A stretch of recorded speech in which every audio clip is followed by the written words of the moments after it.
हाँ जी दोस्तों, तो अपने फ्री फास्ट ट्रैक बैच जो ऑडिट का चल रहा है, बिल्कुल फ्री फास्ट ट्रैक बैच आपको पूरा का पूरा यूट्यूब पे बिल्कुल फ्री में मिल जाएगा। प्लेलिस्ट का नीचे में आपको लिंक दे दूंगा। प्लस आपकी मेन चीज जो इस फास्ट ट्रैक बैच के अंदर चल रही है सर, जो आईसीआई को चाहिए ना, वो चाहिए आजकल अंडरस्टैंडिंग चाहिए कि भाई समझना तो सब कुछ पड़ेगा, क्योंकि क्वेश्चन कहीं से भी आ सकता है, एमसीक्यू कहीं से भी आ सकता है, केस सिनेरियोस कहीं से भी आ सकते हैं, समझना पड़ेगा। प्लस ना, जब तक आप आईसीआई को सेम एग्जैक्ट लैंग्वेज नहीं लिख के दोगे, एग्जैक्ट कीवर्ड और एग्जैक्ट हेडिंग, तब तक आपको मार्क्स नहीं मिलेगा। मतलब रट्टाफिकेशन भी आईसीआई को पूरा का पूरा चाहिए, तो जो ट्रिक्स याद कराने की जो भी निमोनिक्स वगैरह है या फिर जो भी मेमोरी टेक्निक वगैरह है, वो सारे के सारे जिम्मेदारी भी मेरी है। आपको समझाऊंगा तो सही, साथ में याद भी कराऊंगा। बस आपको वीडियो को कंप्लीटली अच्छे से देखे रखना है, मतलब चला के आपको बस कंप्लीटली वीडियो बस अच्छे से देखते रहना अपने लेक्चर सारे के सारे, ठीक है।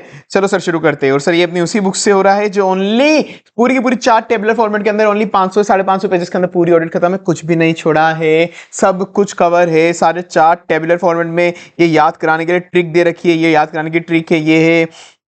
जैसे ही क्वेश्चन आया, अब कम क्यों हो गए पेजेस, क्योंकि क्वेश्चन यहाँ पे आया, उसके नीचे मैंने आंसर भी दे दिया। तो भाई इसके अंदर साथ में पता है 100% क्वेश्चंस और 100% कॉन्सेप्ट सब कुछ कवर है इसके अंदर। क्योंकि डुप्लीकेसी रिलीज हो गए ना, पहले मैं तुमको टॉपिक देता, फिर उसके बाद क्वेश्चन में अलग से क्वेश्चन बैंक में डाल के देता। इससे बड़ा मैंने क्या करा, ये क्वेश्चन उसके नीचे उसका टॉपिक आ गया, पूरा का पूरा क्वेश्चन भी कवर हो गया, टॉपिक भी कवर हो गया। सेम मैंने ऐसा कैसे करा है बाकी जगह भी। क्वेश्चन का आया नहीं क्या कोई, ये क्वेश्चन आया था 6C क्या है, तो ये 6C का टॉपिक भी यहाँ पे आ गया, क्वेश्चन भी जगह आ गया, इसको याद करने की ट्रिक भी आ गई। पूरी 4 टेबुलर हाईलाइटेड फॉर्म में तुमको मिल जाएगी, नीचे डिस्क्रिप्शन में लिंक दे दूंगा अगर आपको चाहिए तो। बाकी टेलीग्राम चैनल में बहुत सारे चैप्टर फ्री में शेयर कर देता हूँ, टेलीग्राम चैनल आप ज्वाइन कर सकते हो, ठीक है सर। तो चलो अपन शुरू करते हैं chapter number 18, that is SDG and ESG, sustainable development goal and environmental social governance. ESG क्या होता है, एनवायरमेंटल सोशल गवर्नेंस। भाई मैंने तुमको पहले भी बोला था, ऐसे ने 2 चैप्टर इस बार नए लाए हैं न्यू कोर्स के अंदर, दैट इज चैप्टर नंबर 12 जो था अपना डिजिटल ऑडिट वाला, और एक ये है चैप्टर नंबर 18 जो अपना ESG वाला है, ये ESG ऑडिट। 2 चैप्टर आईसीआई को लाने चाहिए थे, बिल्कुल लाने चाहिए, मैं मना नहीं कर रहा हूँ। ये बहुत काम के आज के जमाने में डिजिटल ऑडिट और ESG ऑडिट बहुत काम आने वाले हैं, पता है मुझे, पता है।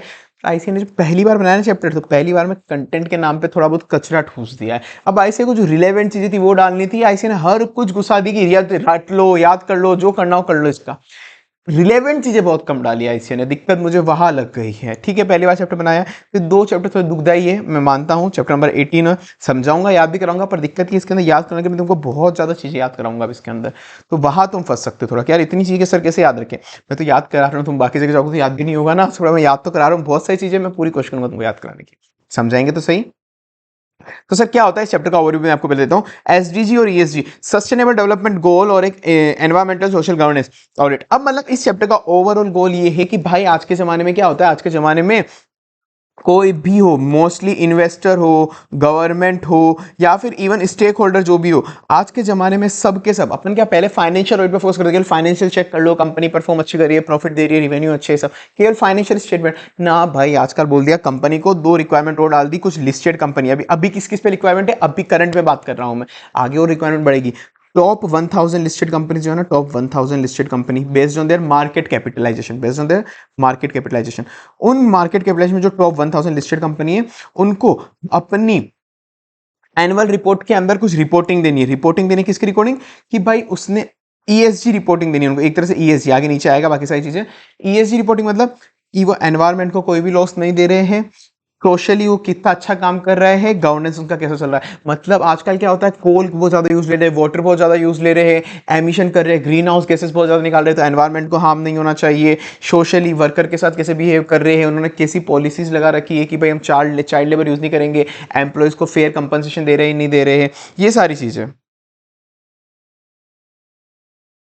ठीक है। तो अपने ईएसजी ऑडिट के अंदर क्या आजकल इनको अपनी एनुअल रिपोर्ट के साथ ही डिस्क्लोज देना पड़ता है कि इन्होंने क्या क्या एनवायरनमेंट को प्रोटेक्ट करने के लिए क्या क्या स्टेप लिए, सोशली वर्कर वगैरह अच्छे बिहेव करते हैं, क्या पॉलिसी लगा रखी है, चाइल्ड लेवल क्या कर रखा है, गवर्नेंस कैसी रख रखी है उन्होंने, कि ओवरऑल गवर्नेंस लेवल पर उन्होंने क्या अच्छे काम कर रहे हैं कि भाई कभी भी इन्वायरमेंटल सोशल वगैरह किसी को भी नुकसान ना हो। अब वो जो रिपोर्ट अब बना के देगा क्लाइंट अपनी, मतलब रिलायंस लिमिटेड मान लो अगर वो बना के दे रहा है, कोई रिपोर्टिंग ऐसे कर रहा है, तो एज एन ऑडिटर उसको चेक करना है रिपोर्ट उसने सही लिखी। उसके अंदर लिखना पड़ रहा है कि कोई भी चाइल्ड लेबर का, उसने लिखा कि हमने चाइल्ड लेबर की पॉलिसी लगा रखी है बिल्कुल, कि कोई भी चाइल्ड लेबर यूज नहीं लेंगे, तो ऑडिटर चेक करेगा, ऑडिटर जाके चेक करेगा कि हाँ भाई कोई भी चाइल्ड लेबर इन्होंने यूज नहीं करा है। चाहे इसका तो मान लो कि कोई फाइनेंशियल इंप्लीकेशन नहीं है, अगर मान लो ऐसे तो है इसका कि बिना पेनल्टी लग जाएगी, बिना पेनल्टी, बट अगर नहीं भी हो तो भी ऑडिटर को चेक करना है। ग्रीन हाउस गैसेस जो होती है, ग्रीन हाउस गैस कितनी इमिट करी है, कार्बन इमिशन कितना करा है कंपनी ने, तो वो बताएगा ग्रीन हाउस गैसेस। इनमें इस बार हमने जिसमें भी अभी इसको करते हैं शायद किस में, केजी में तो नहीं गिनते होंगे ना ग्रीन हाउस गैस को, किस में गिनते होंगे मुझे पता नहीं है, ठीक है। तो केजी में हम अज्यूम कर लेते हैं कि कितने यूनिट इन्होंने ग्रीन हाउस गैस को इन्होंने केजी वगैरह कितनी इन्होंने एमिट करी है एनवायरमेंट के अंदर, कितना कितना कार्बन उन्होंने एमिट करा है, लिमिट के अंदर करा है नहीं करा है, ये सारी चीज़ें वो अपनी रिपोर्ट के अंदर बताएगा कि हमने लिमिट में करा है। इस बार हमने नए नए स्टेप इनिशिएटिव ये लिए हैं, हमने इस बार इनिशिएटिव लिया है कि हमने हर पैकिंग के ऊपर आजकल हम लिखेंगे कि आप है ना जितना भी प्लास्टिक वेस्ट है उसको रिड्यूस करो, रीयूज करो, रिसाइकल करो, तो ये सब, तो वो रिपोर्टिंग में बता रहा है कि हमने एनवायरमेंट को प्रोटेक्ट करने के लिए ये चीज़ें करी है। तो अब ऑडिटर चेक करेगा इन्होंने असली में ये करा नहीं करा, तो ये सारी चीज़ें अपन को चेक करनी है। इस बार ऑडिट की एक ESG ऑडिट है, mostly ESG audit generally 1000 top 1000 companies है उनके लिए तो कंपलसरी है कि ESG रिपोर्टिंग उनको देनी पड़ेगी, रिपोर्ट में देगा तो उसको ऑडिट कराना ही पड़ेगा, अगर वो रिपोर्ट में कुछ भी दे रहा है तो एनुअल रिपोर्ट के अंदर, तो 1000 कंपनीज के अंदर तो ये कंपलसरी है। बाकी इसके अलावा भी आजकल ना इंटरनल ऑडिट रखती है इस कंपनी, क्या करती है, इंटरनल ऑडिटर रखती है। इंटरनल ऑडिटर मोस्टली ये चेक करता है सारी चीज़ें कि एनवायरमेंट को कोई नुकसान तो नहीं हो रहा, कुछ भी नहीं हो रहा, क्योंकि एनवायरमेंट सोसाइटी वगैरह अगर सही रहेगी तो ही आपका धंधा अच्छे से हो पाएगा। आजकल तो इन्वेस्टर आपसे डील ही नहीं करेंगे, आपकी कंपनी में इन्वेस्ट नहीं करेंगे अगर आप एनवायरमेंट को नुकसान पहुंचा रहे, क्योंकि उनको पता है आज न कल आपकी कंपनी बंद होनी होनी। तो ये सारी चीज़ें देखना पड़ेगा कि एनवायरमेंट भी सेफ रहे, सोशल चीज़ें भी आप अच्छी कर रहे हो, लोगों के लिए आप हेडपम्प लगा रहे हो, स्कूल खोल रहे हो, पुअर्टी को इरेडिक कर रहे हो, ये सारी चीज़ें देखनी पड़ेगी। चलो अपन शुरू करते हैं। सस्टेनेबल बहुत बेसिक चीज़ है। सस्टेनेबल डेवलपमेंट क्या होता है, उसके 3 पिलर क्या अपन को पढ़ना है। सस्टेनेबिलिटी बहुत चीज़ है कि अभी की नीड पूरी करना विदाउट अफेक्टिंग फ्यूचर जनरेशन की नीड। अपन को पता है ना सस्टेनेबल चीज़, अपन को सस्टेनेबल डेवलपमेंट बचपन से पढ़ते आए हुए सस्टेनेबल डेवलपमेंट कि अभी की अपनी रिक्वायरमेंट तो पूरी करना, प्लस अपने आने वाली फ्यूचर की जनरेशन है उनकी रिक्वायरमेंट को भी पूरी करने के लिए अपन को ध्यान रखना है कि अगर आप पेड़ काट रहे हो तो आप इस पेड़ उगाओ भी, ठीक है। तो डेवलपमेंट ऑफ गुड्स सर्विसेज वगैरह का ऐसा डेवलपमेंट करो, मतलब आपको जो भी रिसोर्सेज यूज ले रहे हो, गुड्स बनाने के लिए कैसी मशीन यूज ले रहे हो, पेपर बनाने के लिए आप पेड़ों को काट रहे हो, वो सब कर रहे हो, तो ऐसा करो कि उसको वापस उगाओ भी। आप जो भी गुड्स प्रोड्यूस कर रहे हो ना, उसको ये सारी technology, environmental friendly technology use लो, ये सब चीज़ें यूज लो। तो जो भी आप गुड्स प्रोड्यूस कर रहे हो तो अभी की नीड तो पूरी हो जाए, without compromising ability of future generation के कैपेसिटी को आप मतलब फ्यूचर जनरेशन की जो भी एबिलिटी है ना उसको आप उसके साथ कॉम्प्रोमाइज मत कर जाना। ये निकाला था ब्रूटलैंड रिपोर्ट, एक है फॉरेन की है, उसके अंदर इसका पहला नाम दिया था ऐसा। तो इसका सस्टेनेबल डेवलपमेंट का ही मतलब है भाई need the present moment without compromising future generation. अभी की नीड भी पूरी हो गई, प्लस फ्यूचर में जो आने वाली नीड है फ्यूचर की अपनी जनरेशन की, उनके लिए कॉम्प्रोमाइज मत कर जाना कि आपने सब कुछ अभी यूज ले लिया तो वो लोग क्या करेंगे। 3 पिलर क्या होते हैं ESG के भाई, 3 पिलर क्या होते हैं सस्टेनेबल डेवलपमेंट के। सस्टेनेबल डेवलपमेंट करना है तो आपको ESG पे फोकस करना पड़ेगा, एनवायरमेंटल सोशल और गवर्नेंस, ESG, एनवायरमेंटल सोशल और गवर्नेंस। सबसे पहले अपन को एनवायरमेंट को अपन को अच्छे से इस पर देखना ध्यान रखना पड़ेगा कि एनवायरमेंट के रिलेटेड क्या क्या चीज़ें अपन को ध्यान में रखना पड़ेगा कि भाई अपनी ऑर्गेनाइजेशन की ऐसी पॉलिसी लगाओ कि एनर्जी कितनी यूटिलाइज होनी है, वाटर में कैसे यूज लेना है। आप ऐसी टेक्निक लगाओ जिससे एनवायरमेंट को बहुत कम हार्म हो। कभी भी पॉल्यूटेड आप कोई ऐसी एयर बाहर निकाल रहे हो तो उसको पहले फिल्टर करो, उसका फिल्टर करके पहले पॉल्यूशन कम करो, उसके बाद एयर एमिट करो। वाटर का ट्रीटमेंट करो, जितना भी टॉक्सिक वाटर है उसके बाद नदी में डालो, फिर नदी में मत डालो, उसको कहीं डंप करो दूसरी जगह जाके। ये सारी पॉलिसी रखनी है कि एनवायरमेंट को कहीं भी नुकसान नहीं पहुंचाना है अपन को। तो अपन को ये ESG में पढ़ना है कि एनवायरमेंटल के अंदर क्लाइमेट की पॉलिसीज क्या है, एनर्जी आपको कैसी यूज़ लेनी है, मतलब एनर्जी ज़्यादा यूज़ नहीं लेनी है। इलेक्ट्रिक आप इलेक्ट्रिक की जगह आप सोलर एनर्जी लगा लो, सोलर की धूप को यूज़ ले लो, वो काम कर लो। वेस्ट को, पॉल्यूशन को कैसा ट्रीटमेंट करना है, एनिमल्स के साथ कैसा ट्रीटमेंट करना है। नेचुरल रिसोर्सेज, हर एंटिटी कुछ ना कुछ नेचुरल रिसोर्सेज यूज़ लेती है, कोयल हो, कोल हो, इलेक्ट्रिसिटी हो, वाटर हो, ऐसे बहुत सारी चीज़ें यूज़ लेती है। तो जब भी आप यूज़ लो उनको एक ऑप्टिमम मैनर में सस्टेनेबल तरीके से यूज़ लो कि उतना ही यूज़ लो कि फ्यूचर वाले बंदों के पास भी बच जाए, फ्यूचर वाले बंदों के पास भी बच जाए। तो कुछ ना कुछ वेस्ट रह ही जाता है, उसका कार्बन एमिशन, वाटर जब अपन वेस्ट डिस्चार्ज करते हैं ई वेस्ट रह जाता है, वरना कुछ भी ऐसी कचरा तो रह जाता है। अपन कुछ यूज़ ले रहे हैं नेचुरल रिसोर्सेज तो कुछ कचरा एंड में अपन छोड़ देंगे, ठीक है ना, तो उसका ध्यान रखना। तो इसके लिए क्या पिलर अपन ने दे रखे, मतलब कुछ नहीं भाई, नेचुरल रिसोर्सेज खत्म कर दिया, पॉल्यूशन फैला दिया, उस वजह से क्लाइमेट खराब हो गया। अपन ने नेचुरल रिसोर्सेज का यूज़ लिया, नेचुरल रिसोर्स को यूज़ लिया कि खत्म कर दिया, नेचुरल रिसोर्सेज को यूज़ लेके बिल्कुल खत्म कर दिया। एनवायरमेंट की बारी आएगी तो अपन ने नेचुरल रिसोर्सेज को यूज लेके बिल्कुल खत्म कर दिया, नेचुरल रिसोर्सेज को यूज लेके बिल्कुल खत्म कर दिया, पॉल्यूशन फैला दिया, उस वजह से क्लाइमेट चेंज हो गया, पॉल्यूशन फैलाया तो क्लाइमेट पूरा बदल गया, बादल पूरे काले काले हो गए, बादल पूरे काले काले हो गए, अपन नेचुरल रिसोर्स को यूज लेके पूरा खत्म कर दिया, पॉल्यूशन फैला के पूरे क्लाइमेट को चेंज कर दिया, पॉल्यूशन फैला के पूरे क्लाइमेट को फेल कर दिया, क्लाइमेट को खराब कर दिया, पॉल्यूशन फैला के पूरे क्लाइमेट को खराब कर दिया, पॉल्यूशन फैला के क्लाइमेट को खराब कर दिया अपन ने, तो अब उसको ठीक करो, उसको ठीक करो।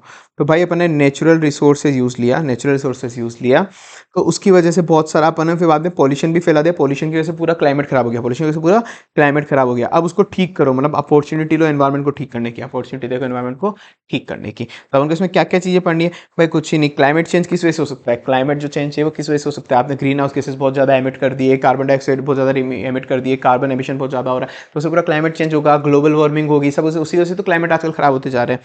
तो कार्बन आप कितना एमिट कर रहे हो, कार्बन के फुटप्रिंट कितने छोटे, देखो अंदर के सारे पॉइंट तो याद करना पॉसिबल नहीं है, कुछ कुछ एक एक मतलब रीड करके जाओ, बार बार रीड करोगे तो जितने याद हो जाएंगे वो ठीक है, पर ये वाले याद करने के लिए चारों पॉइंट वो मैं तुमको करा दिए हैं, ये चारों याद करा दिए। ESG तो तुमको याद हो गया, एनवायरमेंटल सोशल गवर्नेंस, और बाकी अब ये वाले मेन मेन हेडेड याद करो, अंदर के फिर तुमको थोड़े बना के लिख के आने पड़ेंगे, अब कुछ नहीं कर सकते उसका, इतने तो याद नहीं हो सकते ना।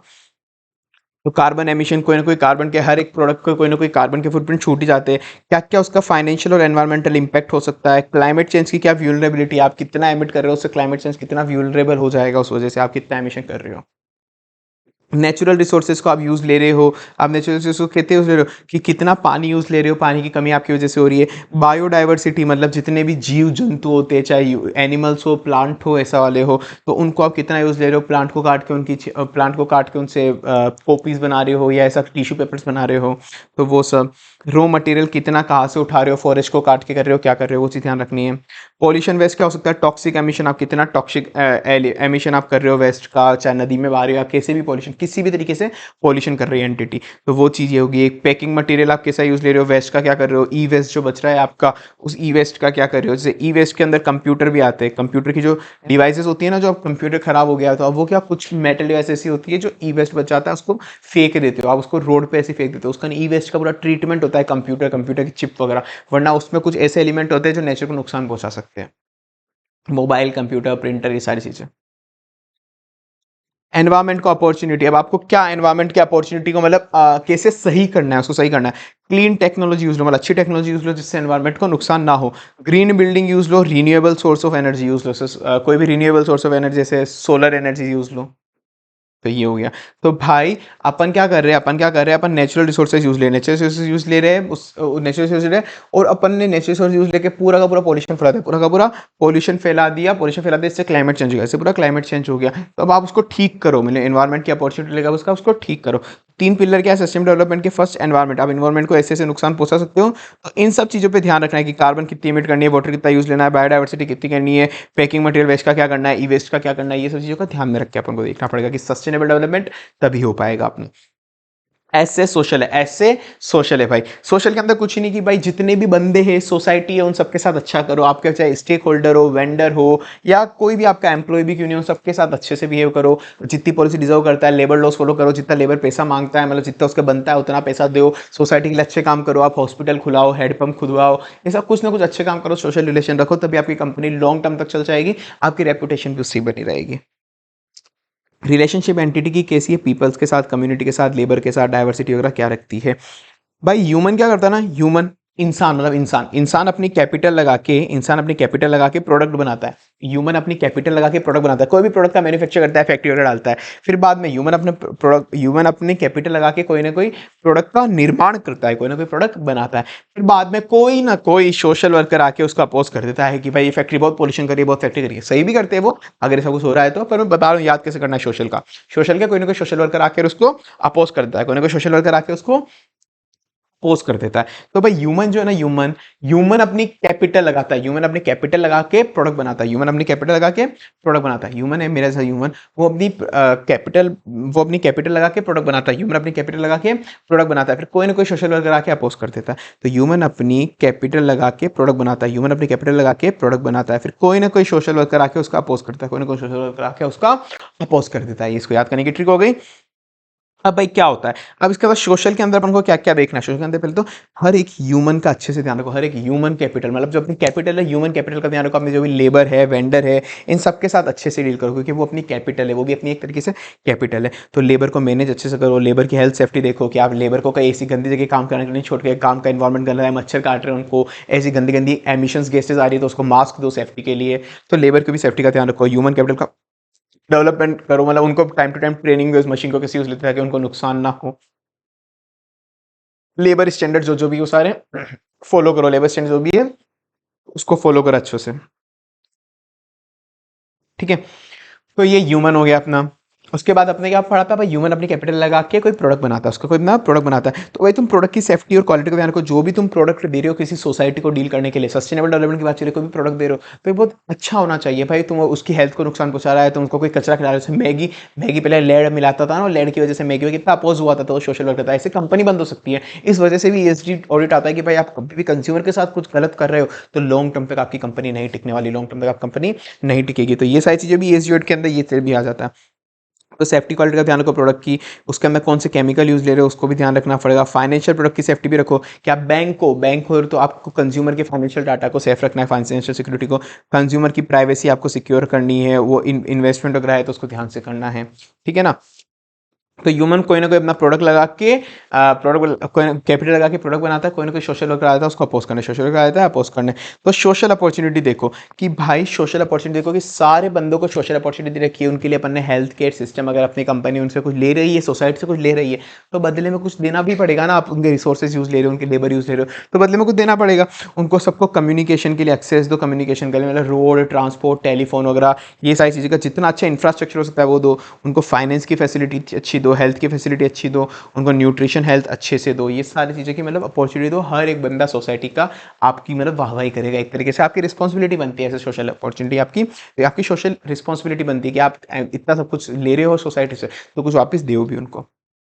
स्टेक होल्डर कोई अपोजिशन करे कि आपने कोई ऐसी सोर्सिंग करी है, कहीं से ऐसा मटेरियल वगैरह परचेस करा है, सोर्स करा है कुछ भी, जिससे आपको स्टेक होल्डर उसको अपोजिट कर रहे हैं कि भाई तुझे पेड़ वेड़ काट के नहीं खान लाना चाहिए था, वहां से रॉ मटेरियल नहीं लाना चाहिए था, वो सब नहीं करना चाहिए था, उसका ध्यान रखना आपसे, ठीक है ना। करना है क्या ESG, ES अब जी से गवर्नेंस, जी से गवर्नेंस के अंदर कुछ नहीं कि एंटिटी खुद अपना क्या गवर्नेंस स्ट्रक्चर रखनी है, and with in the entity की बात चल रही है। किसकी बात चल रही है? With in the entity. अभी तो एंटिटी के बाहर की बात चल रही थी, एक तो अपन ने ESG के अंदर एनवायरमेंटल देखा, एनवायरमेंट बाहर का था, सोसाइटी बाहर की थी। अब खुद का गवर्नेंस, अगर एंटिटी का खुद का गवर्नेंस अच्छा हुआ कि एंटिटी में क्या पॉलिसीज है, एंटिटी के टॉप मैनेजमेंट कैसी पॉलिसी लगाते हैं कि चाइल्ड लेबर को एम्प्लॉय करना ही नहीं है, अपना इंटरनल पॉलिसी लगा ली, इंटरनल पॉलिसी अपन लगा ली कि अपना ये स्ट्रक्चर रहेगा कि अपन हमेशा जो भी मार्केटिंग एडवर्टाइजमेंट करेंगे वो बिल्कुल फेयर करेंगे, अपन कभी भी कंज्यूमर को मिसलीड नहीं करेंगे। अगर खुद का गवर्नेंस ही अच्छा है ना तो आपके एम्प्लॉयज भी अच्छे होंगे, बाहर भी आप सब कुछ आपकी वाहवाही होगी।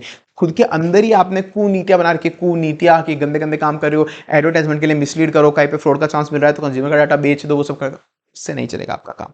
करप्शन वगैरह कर रहे हो, वो सब कर रहे हो। इंटरनल सिस्टम प्रैक्टिस कंट्रोल जो प्रोसेसर एंटिटी खुद ऑप्ट करती है, एंटिटी की जो भी कोई भी practice control processor entity opt करती है ताकि वो खुद को गवर्न कर सके, govern itself make effective decision investment decision, comply with low कि इन्वेस्टमेंट लेने के लिए अच्छा सा डिसीजन लेगा ताकि दिमाग लगा के कंप्लाई करे लो के लिए, हर एक लो से कंप्लाई करे, सारे स्टेक होल्डर की नीड को मीट करे। एलिमेंट क्या होते हैं? 2 एलिमेंट होते हैं इसके, एक तो कॉर्पोरेट गवर्नेंस, एक कॉर्पोरेट बिहेवियर, मतलब खुद की क्या कॉर्पोरेट का गवर्न कैसे होते हैं, कॉर्पोरेट गवर्न कैसे होती है, उसका कॉर्पोरेट का क्या बिहेवियर है। गवर्नेंस में कुछ भी नहीं, जो भी एंटिटी के अंदर का गवर्नेंस है ना कि बोर्ड की डाइवर्सिटी क्या होगी, हमने बोल लिया कि 50% मेल रहेंगे, 50% फीमेल रहेगी, ये बोर्ड की डाइवर्सिटी हो गई यहाँ पे। एग्जीक्यूटिव पे, इनको पेमेंट कितना करेंगे हम, लेबर वगैरह को पेमेंट कितना करेंगे, प्लांट वगैरह क्या करेंगे, एग्जीक्यूटिव को हम पेमेंट कितना करेंगे।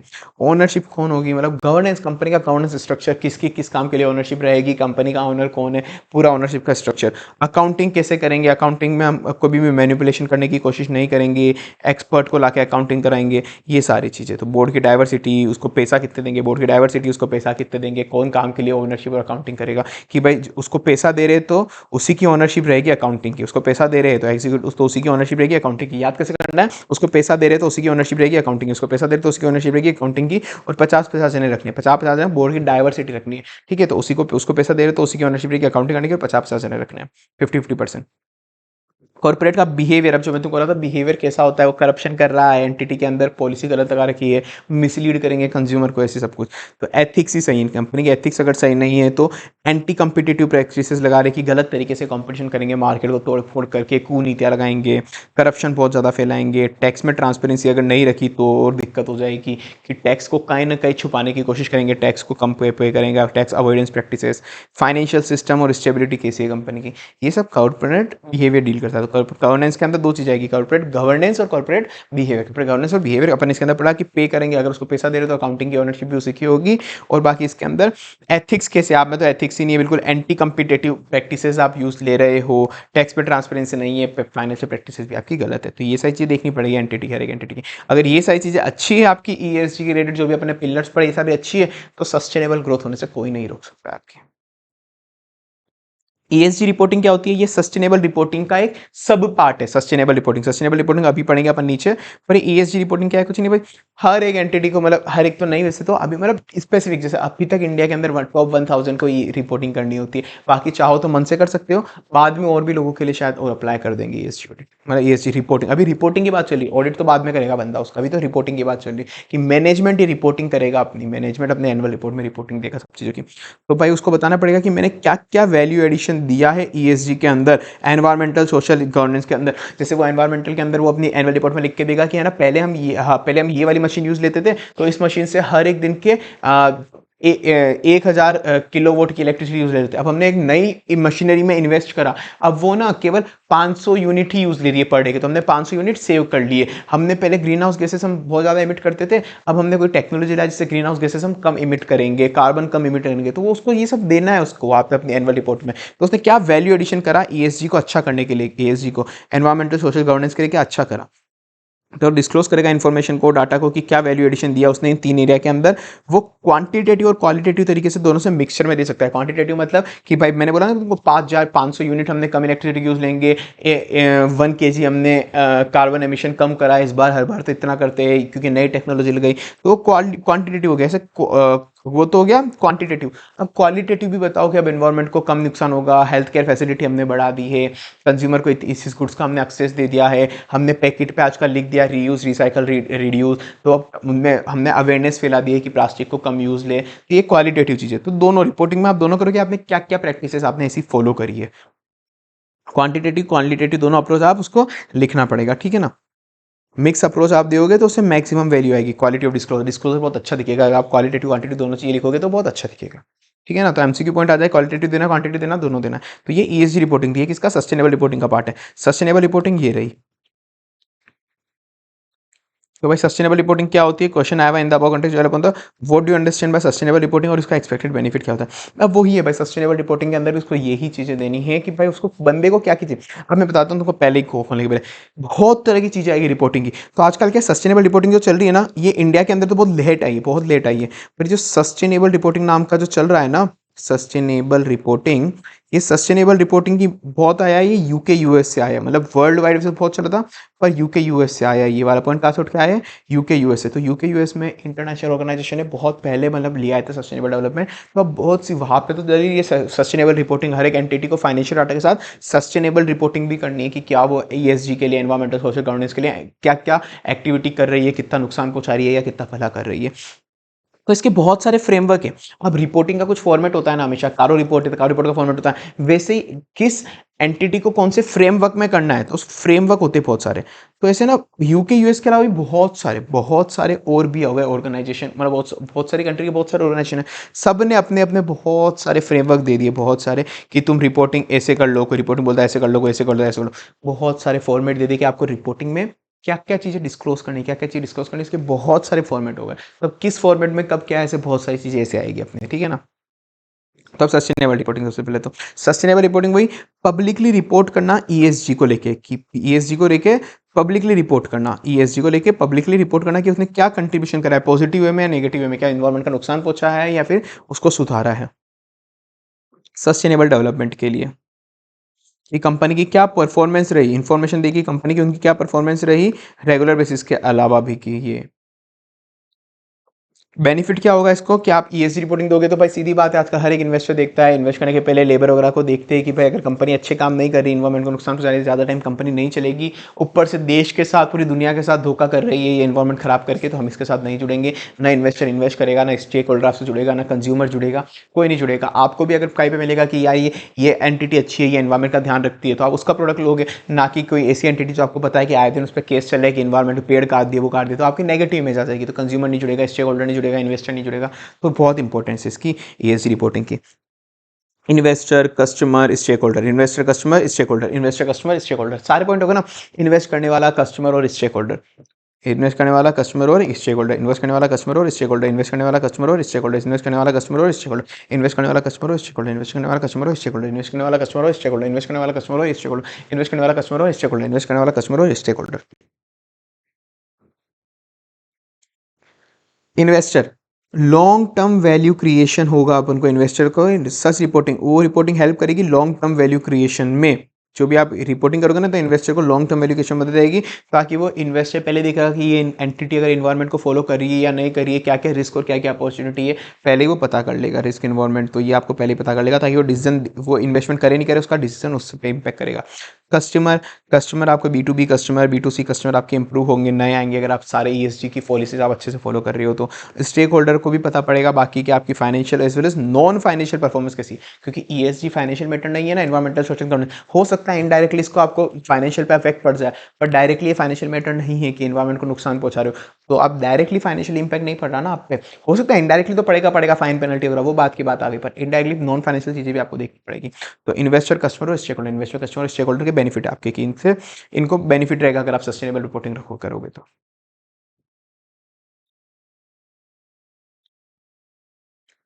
SDG sustainable development goal, SDG क्या होता है भाई साहब? Sustainable development goal.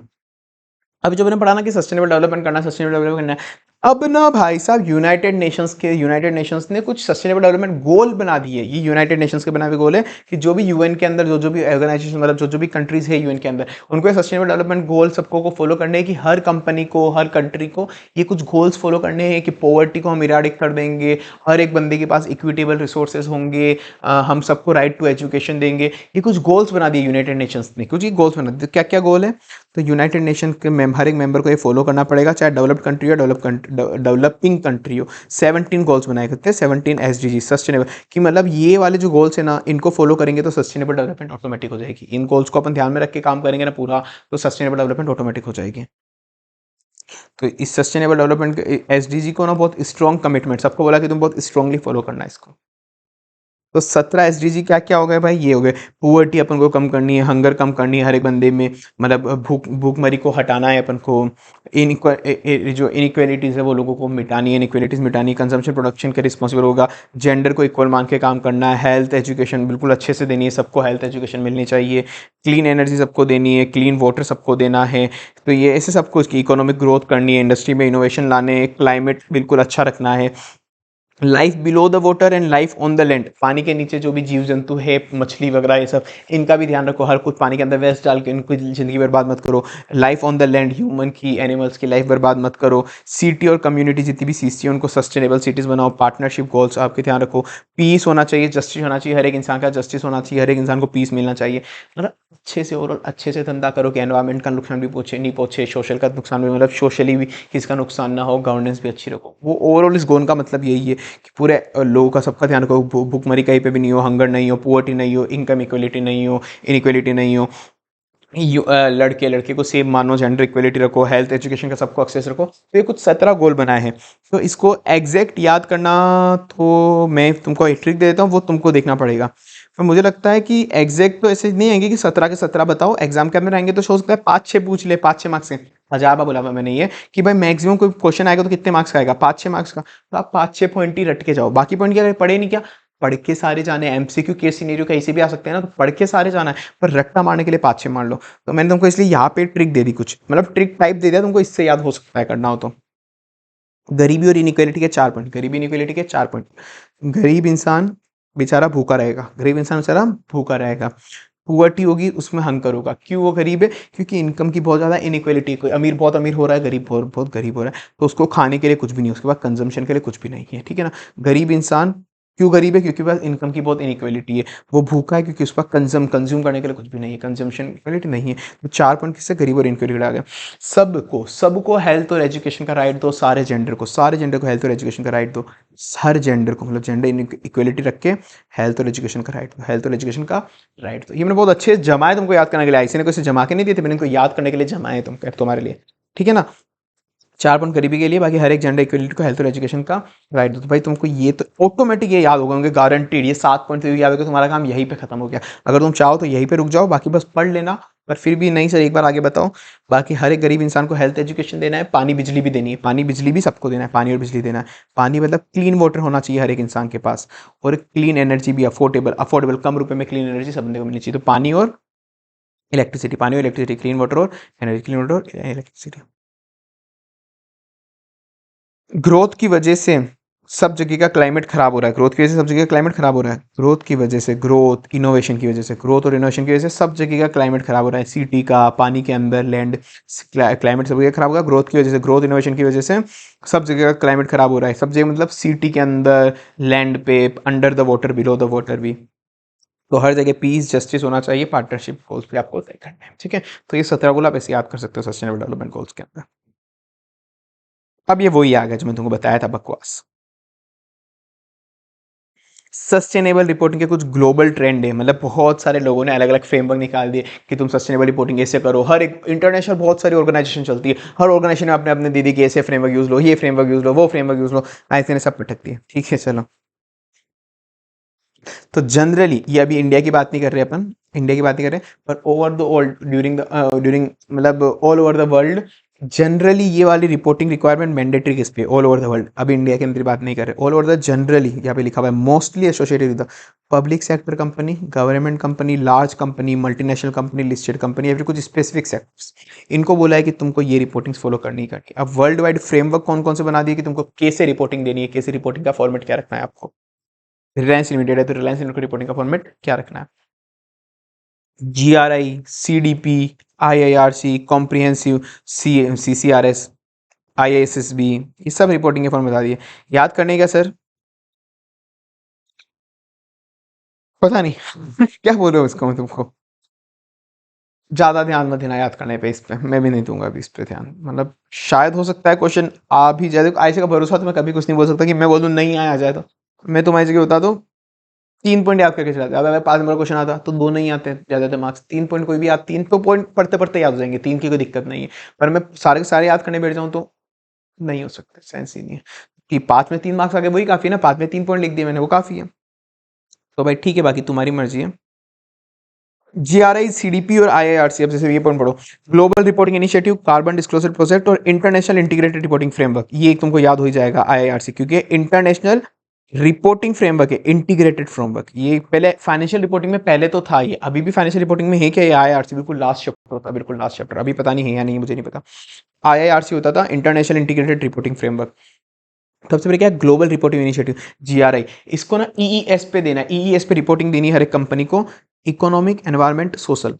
ये अभी इंडिया में ऑप्शनल, इंडिया में ये वाली चीजें कंपलसरी नहीं। इंडिया में क्या कंपलसरी है, नीचे आएगी रिपोर्ट। अभी तो ये ग्लोबली बात चल रही है अपनी, देखो ना ग्लोबली बात चल रही है कि उसने ना अपन को क्या देना है, ग्लोबल रिपोर्टिंग के अंदर अपन को देना है 2 सेकेंड। हाँ, तो GRI के अंदर अपन का ग्लोबल रिपोर्टिंग इनिशिएटिव दिख रहा है, इकोनॉमिक, एनवायरमेंट और सोशल इंपैक्ट क्या क्या है। अपन ESG की जगह एनवायरमेंटल, सोशल और गवर्नेंस की जगह यहाँ पे EES हो जाएगा। यहाँ पे क्या होगा? EES हो जाएगा। एनवायरमेंटल सोशल तो सेम रहेगा, मुझे इकोनॉमिक नया आ गया, गवर्नेंस हट गया, इकोनॉमिक नया आ गया और गवर्नेंस हट गया। तो EES पे रिपोर्टिंग देनी है यहाँ पे हर एक को कि इकोनॉमिक में कंपनी की इकोनॉमिक सिचुएशन कैसी, एनवायरमेंट कैसे पे इंपैक्ट डाला, सोशल पे इंपैक्ट कंपनी ने किस किस तरीके से डाला। ये एड्रेस होती है सारे शेयर होल्डर्स को, स्टेक होल्डर को, ऑल द स्टेक होल्डर को एड्रेस होती है। मोस्ट वाइडली यूज फ्रेमवर्क है, सबसे ज्यादा यूज यही होता है फ्रेमवर्क। हाँ भाई सही बोल रहा है, GRI यूज होता है इंक्लूडिंग इंडिया, कुछ कुछ कंपनी इंडिया के अंदर भी फॉलो करती है ये GRI को। एम्स्टर्डम, नीदरलैंड, ब्राजील, इंडिया का नाम ही रखा है यहाँ पे, इंडिया, चाइना, US, बहुत जगह, मतलब बहुत 250 कंपनीज का कंट्रीज के अंदर भी यहाँ पे बोला कि यूज होता है, ठीक है जनरली। तो ठीक है भाई, ये अपन को याद कर सकते हैं, GRI इजिली याद हो सकता है। GRI अपन ये याद कर लेते हैं, GRI एक इंटीग्रेटेड फ्रेमवर्क याद हो जाएगा, GRI इंटीग्रेटेड फ्रेमवर्क। अब ये CDS, CDP भी हो जाए तो ऊपर के 3 ही कर लो, अच्छी बात है। कार्बन डिस्क्लोजर प्रोजेक्ट, ऊपर अपन ने क्या पढ़ा था, ईईएस पे रिपोर्टिंग देनी है हर एक कंट्री को, किस पे देनी है, हर एक कंपनी को ईईएस पे रिपोर्टिंग देनी है, economic environmental social, economic environmental social. यहाँ पे ये बोल रहा है ओनली कार्बन डिस्क्लोजर प्रोजेक्ट के अंदर आपको ग्रीन, ये क्या है, ग्रीन हाउस गैस, जीएचजी मतलब है ग्रीन हाउस गैस, तुमको लिखना हो तो लिख दो, आईसीए ने तो दिया ही नहीं, आईसीए को लगता है बच्चों को सब पता है जीएचजी मतलब क्या होता है, ठीक है भाई।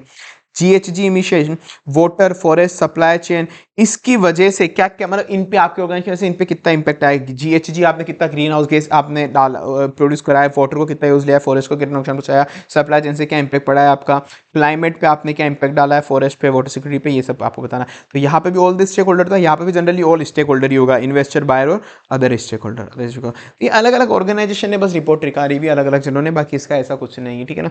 तो यहाँ पे जीआरआई रिपोर्ट किसी और ने निकाली है, सीडीपी किसी और ने निकाली, कार्बन डिस्क्लोजर प्रोजेक्ट, और एक आईआईआरसी एक अलग निकाली, जो आईआईआरसी फिर भी अच्छी है, जो ये भी इंडिया में यूज़ होती है आज का, इंटरनेशनल इंटीग्रेटेड रिपोर्टिंग फ्रेमवर्क। अभी क्योंकि इंडिया में कोई स्पेसिफिक एक रिपोर्ट ही आई है जो नीचे आएगी कंपलसरी, बाकी तो जो चल रहा है सब यूज़ हो रहा है ग्लोबल रिक्वायरमेंट के हिसाब से, ठीक है।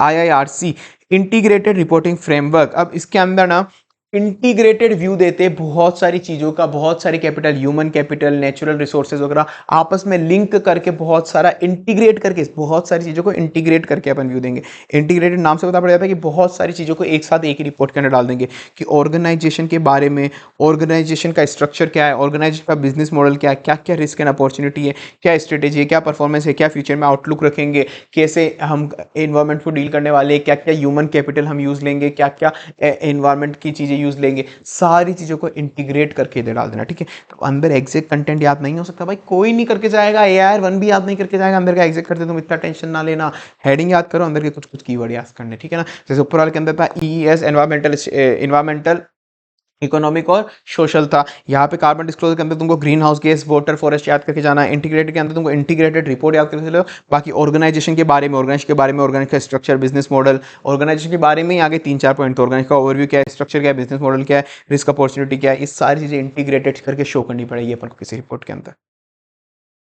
फिर उसके बाद कॉम्प्रिहेंसिव कॉर्पोरेट रिपोर्टिंग सिस्टम आया, कौन सा आया भाई, कॉम्प्रिहेंसिव कॉर्पोरेट रिपोर्टिंग सिस्टम की कॉम्प्रिहेंसिव रिपोर्टिंग सिस्टम आया, जिसके अंदर क्या आया भाई, फ्रेमवर्क और स्टैंडर्ड कॉम्प्लीमेंट्री वे में लगाएंगे, कैसे लगाएंगे, फ्रेमवर्क और स्टैंडर्ड कॉम्प्लीमेंट्री वे में लगाएंगे, ये काम का ये नीचे आएगा, मतलब इसने बोला कि जो फ्रेमवर्क है ना, जैसे एएस इंडेस, इसी के साथ ना आप एएस इंडेक्स के अंदर कोई रिक्वायरमेंट डाल दो, एएस इंडेक्स के अंदर क्योंकि बहुत सारे डिस्क्लोजर रिक्वायरमेंट्स है ना, उसी के अंदर कोई रिक्वायरमेंट डाल दो, उसी के अंदर कोई रिक्वायरमेंट डाल दो कि आपको ये सोशल इन्वायरमेंटल वगैरह चीजें भी आपको शो करनी पड़ेगी, सोशल इन्वायरमेंटल गवर्नेंस, ये सारी चीजें भी आपको शो करनी पड़ेगी सस्टेनेबल वाली, तो इन दोनों को मिला दो, ये बोलो इन दोनों को मिला के एक रिपोर्टिंग कर दो, ठीक है। जैसे एलिमेंट कॉम्प्लीमेंट्री कर लो फाइनेंशियल गैप वगैरह के साथ, जो एएस इंडेक्स के साथ, तो ये क्या है, कॉम्प्रिहेंसिव कॉर्पोरेट सिस्टम।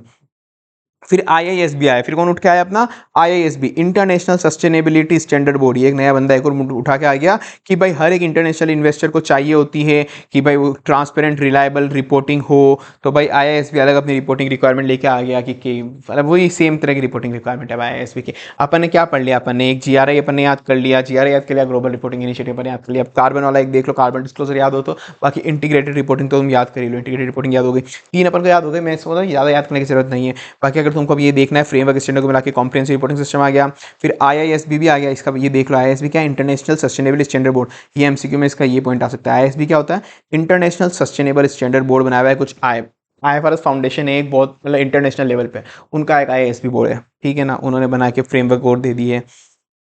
टीसीएफडी आ गया, टीसीएफडी देता है जनरली जो भी क्लाइमेट में जो भी चेंज हो रहे हैं ना, क्लाइमेट बेस्ड चेंज आपकी वजह से क्या क्या हो रहा है, आपने कितनी ग्रीन हाउस गैस एमिट करी है, हमने इस बार 5000 केजी करी, पिछली बार 4000 केजी करी थी, तो आपने इसको सेव करने के लिए क्या करा है, मतलब green house gas, carbon emission वगैरह, कौन सी टेक्नोलॉजी यूज ले रहे हो, इसके से आपकी क्लाइमेट को कैसे चेंज पहुंच रहा है, ये इससे डील करेगा टीसीएफडी। फुल फॉर्म कहीं पे भी एमसीक्यू में आ सकती है, task force climate related financial disclosure, task force climate related financial disclosure, task force related climate related disclosure, climate related financial disclosure आपको यहाँ पे देने हैं, कंसिस्टेंट क्लाइमेट रिलेटेड डिस्क्लोजर आपको देने हैं, फाइनेंशियल रिलेटेड इंटरेस्ट, जैसे बैंक और इंश्योरेंस फर्म को सबसे ज्यादा देने होते हैं, किसको देना है, टीसीएफडी वैसे तो बहुत सौ पे लगता है, पर मेनली किस पे लगता है, बैंक और इंश्योरेंस फर्म, जो भी फाइनेंशियल डाटा होल्ड करती है कंपनी, जो भी फाइनेंशियल इंटरेस्ट में डील करती है फाइनेंशियल चीजों के अंदर, बैंक और इंश्योरेंस जैसे, ठीक है, इस पे टीसीएफडी लगता है, ये इंपॉर्टेंट मुझे लगता है कि एमसीक्यू एग्जाम में आ सकता है। टीसीएफडी किस पे डील करता है, एक तो क्लाइमेट रिलेटेड डिस्क्लोजर पे, क्लाइमेट रिलेटेड आप पे क्या क्या चेंज आपकी ऑर्गेनाइजेशन के साथ है, और किस पे लगता है, ये बैंक इंश्योरेंस फर्म, जो भी फाइनेंशियल रिलेटेड इंटरेस्ट लगती है उस पर लग सकता है टीसीएफडी। फिर CDS भी आ गया भाई, क्लाइमेट डिस्क्लोजर स्टैंडर्ड बोर्ड, ये को नया स्टैंडर्ड बोर्ड आ गया, एक और CDS भी मुंह उठा के आ गया। एक क्लाइमेट रिलेटेड डिस्क्लोजर दे दो, in mainstream the global report corporate structuring के साथ मिक्स करके दे दो, आपकी क्या क्या रिस्क अपॉर्चुनिटी है वो बता दो कि हमारे क्लाइमेट में इस जगह ये रिस्क है, ये हो सकती है, आपको क्या अपॉर्चुनिटी मिल रही है, आप इसको कैसे सही कर सकते हो, हम नई टेक्नोलॉजी में इन्वेस्ट करके इसको सही कर सकते हैं, तो सारी रिस्क अपॉर्चुनिटी बता दो। अब मैं कुछ नहीं कर सकता इसके अंदर, अब दिया हुआ ऐसे नहीं कचरा, तो यूज़ क्या आएगा, आपको मतलब नहीं इतने फ्रेमवर्क पढ़ने का। अब मैं इस लेवल पे पता नहीं, ठीक है ऐसे ने दे दिया। VRF होता है वैल्यू रिपोर्टिंग फाउंडेशन, ये जनरली लगता है नॉन प्रॉफिट ऑर्गेनाइजेशन के ऊपर। किस पे लगता है भाई साहब, नॉन प्रॉफिट ऑर्गेनाइजेशन मर्जर, मतलब ये खुद भी एक नॉन प्रॉफिट ऑर्गेनाइजेशन है, ये खुद एक नॉन प्रॉफिट ऑर्गेनाइजेशन है। वैल्यू रिपोर्टिंग फाउंडेशन एक नॉन रिपोर्टिंग ऑर्गेनाइजेशन है, जो अब ये लगा था ना यहाँ पे कॉम्प्रिहेंसिव रिपोर्टिंग सिस्टम, क्या बोला था कि फ्रेमवर्क और स्टैंडर्ड मिला के, ये बोल रहा था कि फ्रेमवर्क इंडेक्स वगैरह को मिला के, और ऐसा कोई इंडेक्स वगैरह के अंदर ही आप कोई इन्फॉर्मेशन लिया, इनको इंटीग्रेट कर दो कि रिपोर्टिंग इंडेक्स के साथ में हो जाए। तो इस VRF ने यही काम करा, VRF ने यही काम करा कि जो अपने ऊपर पढ़ा था ना कि IASB पढ़ा था अपने, इंटरनेशनल अकाउंटिंग स्टैंडर्ड बोर्ड जो होता है, मतलब IASB होता है ना, IASB international accounting standard board जो इंटरनेशनल स्टैंडर्ड बनाता है, इंटरनेशनल अकाउंटिंग स्टैंडर्ड जो भी बनाता है वो बोर्ड, और IISB एक साथ आ गई, IISB जो अपने पढ़ा था ये, तो ये दोनों साथ में आ गई। अब ये यही बोल रहे हैं कि इंटीग्रेटेड फ्रेमवर्क बना देंगे हम, जितने भी इंटरनेशनल स्टैंडर्ड है ना अकाउंटिंग के, उन अकाउंटिंग के साथ ही बोल देंगे तुम ये डिस्क्लोजर भी दे दो, ऐसा वाला अब ये कुछ करेगा VRF उठा के, वैल्यू रिपोर्टिंग फाउंडेशन। तो अब ये मुझे लगता है मोस्टली केस सिनेरियो में कोई एक अब आ सकता है कि ऐसा ऐसा हुआ, बताओ ऐसा कौन बोलता है कि IASB ISSB एक साथ आके इंटीग्रेटेड फ्रेमवर्क दे देगी, तो ये VRF बोलता है, या फिर कोई MCQ में ऐसा पॉइंट आ जाए, ऐसे पॉइंट पूछने के ज़्यादा यहाँ पे चांसेस है यहाँ पे। TCFD क्या बोलता है, क्लाइमेट रिलेटेड डिसीजन बोलता है, जनरली बैंक और फाइनेंशियल डाटा वगैरह पे लगता है, फाइनेंशियल रिलेटेड लगता है, और एक और कौन लगता है क्लाइमेट रिलेटेड पे, CDSB भी लगता है। बाकी इसका कुछ नहीं कर सकते भाई, ग्लोबल ट्रेंड फ्रेमवर्क, ठीक है। अभी तो इससे भी पूरे पूरे एक दो चीज हो रहेंगे, ठीक है ना, डरो मत अभी तो। ये भी ठीक है यार, अब इसको ऑडिट के अंदर इसको देने की क्या मतलब थी, मैं ये सोच रहा हूँ भाई ऑडिट, चलो ठीक है, ऑडिट करना है तो भाई कैसे ऑडिट करना है, ESB का एनवायरमेंटल सोशल वगैरह में क्या क्या चीजें आपको चेक करनी है, कैसे रिपोर्ट बनानी है, ये चीजें आपको थोड़ा उस पर ज्यादा ध्यान दो, इन चीजों को तो ओवरव्यू देना था, ये चीजें डिटेल भर भर के दे दी, जिसका ऑडिट से कम रिलेशन है, जनरल नॉलेज से ज्यादा रिलेटेड, उसकी ऑडिट कैसे करनी है वो सही से बताते ना तुम लोग भाई। छोड़ो, कुछ नहीं कर सकता ऐसे का, पहली बार चैप्टर बनाया है इन्होंने, क्या करें। इंटीग्रेटेड रिपोर्टिंग जो अभी पढ़ा ना, जैसे अपने ऊपर पढ़ा था इंटीग्रेटेड रिपोर्टिंग वाला, जो उनको बोला था इंटीग्रेटेड रिपोर्टिंग, ये वाला इंटरनेशनल इंटीग्रेटेड रिपोर्टिंग फ्रेमवर्क, तो ये इसके ऊपर इंटीग्रेटेड रिपोर्टिंग के अंदर अपन को 6 कैपिटल पे ज्ञान देना होता है कि कौन कौन सी कैपिटल कंपनी की है और उस पर क्या क्या चेंज आया। एक फाइनेंशियल कैपिटल को सबको पता है, फाइनेंशियल कैपिटल सबको पता है, फाइनेंशियल पैसा पैसा पैसा, पैसों पे आप क्या क्या चेंज आया। सोशल कैपिटल भी भाई आपके लेबर कस्टमर वगैरह से कैसे रिलेशन है, वो भी आपकी एक कैपिटल है, तो उसके बारे में भी आप पैसों के बारे में जानकारी दे रहे हो, रिपोर्टिंग कर रहे हो, पर आपकी सोशल कैपिटल के बारे में भी लिखो कि आपने कितने कस्टमर रिलेशन रखे, लेबर वगैरह रखे नहीं रखे, आपने लेबर को सही कंपनसेशन दी नहीं है दिए, हमने सबकी हेल्थ केयर का ध्यान रखा है नहीं रखा। मैन्युफैक्चरिंग कैपिटल के आप बनाते हो, प्रोडक्ट बनाते हो, कौन से इक्विपमेंट यूज ले रहे हो। ह्यूमन कैपिटल का ध्यान रखो कि भाई आप सारे ह्यूमन राइट्स को डील कर रहे हो, अच्छे से सबको ह्यूमन राइट दे रहे हो, इक्वल मेन वुमेन को इक्वल राइट्स दे रहे हो। इंटेलेक्चुअल कैपिटल मतलब आप R&D पे कितना पैसा इन्वेस्ट कर रहे हो, आपको ये एडिशनल डिस्क्लोजर और देने, पैसों के अलावा आपको ये एडिशनल डिस्क्लोजर और देने हर एक चीज के, सोसाइटी के, society related, human right related, ये सारे डिस्क्लोजर और देने, सारी कैपिटल है अपनी। तो 6 की सी क्या होते हैं इंटीग्रेटेड रिपोर्टिंग के, FS में नहीं है, FS में नहीं है, कैसे याद करना है इसको, FS में नहीं है। 6C कहाँ पे है, FS में नहीं है, FS के नीचे डिस्क्लोजर देना है। 6C कहाँ पे, FS में नहीं है, FS के नीचे डिस्क्लोजर देना है। 6C कहाँ पे, FS में नहीं है, FS के नीचे डिस्क्लोजर देना है। FS में नहीं है, FS में नहीं है। NHI फाइनेंशियल सोशल FS में नहीं है, FS में, M से मैन्युफैक्चरिंग, फाइनेंशियल सोशल, फिर M में मैन्युफैक्चरिंग, फाइनेंशियल सोशल में से मैन्युफैक्चरिंग, फाइनेंशियल सोशल में से मैन्युफैक्चरिंग नहीं है। Natural human intellectual, NHI natural human intellectual, natural human intellectual, natural human intellectual. तो फाइनेंसिंग तो बहुत बेसिक चीज है, फाइनेंसिंग के जितने भी तरह के आपने पैसा कहाँ से उठाया, इक्विटी डेट वगैरह का, उसका एक डिस्क्लोजर उठा के दे दो कि ऑर्गेनाइजेशन जो भी पैसा यूज ले रही है फंड, वो कहाँ से आया है आपके पास, सही जगह से आया ना, equity debt fund grant, government की ग्रांट मिली कहाँ से आया है। फिर उसके बाद सोशल कैपिटल, आपके रिलेशनशिप कैसे सोशली सोसाइटी के साथ, वो सब भी आपको रिपोर्टिंग के अंदर देना है। किसी सोसाइटी ने आपका कोई केस करा है क्या, कहीं पे विवाद वगैरह चल रहा है क्या, आपका आर्ग्यूमेंट वगैरह, रिलेशनशिप आपकी किस कम्युनिटी के साथ, स्टेक होल्डर के साथ कैसी है, आप बिहेवियर कैसा है आपका, उनका ट्रस्ट रॉयल्टी कितने करते हैं, कस्टमर सप्लायर पे आप पे कितनी ट्रस्ट करते हो, आपके पास सोशल लाइसेंस तो है ना वहाँ पे, धंधा चलाने का सोशल लाइसेंस तो है ना आपके पास वहाँ पे, तो ये सोशल कैपिटल भी आपको शो करनी है रिपोर्टिंग के अंदर।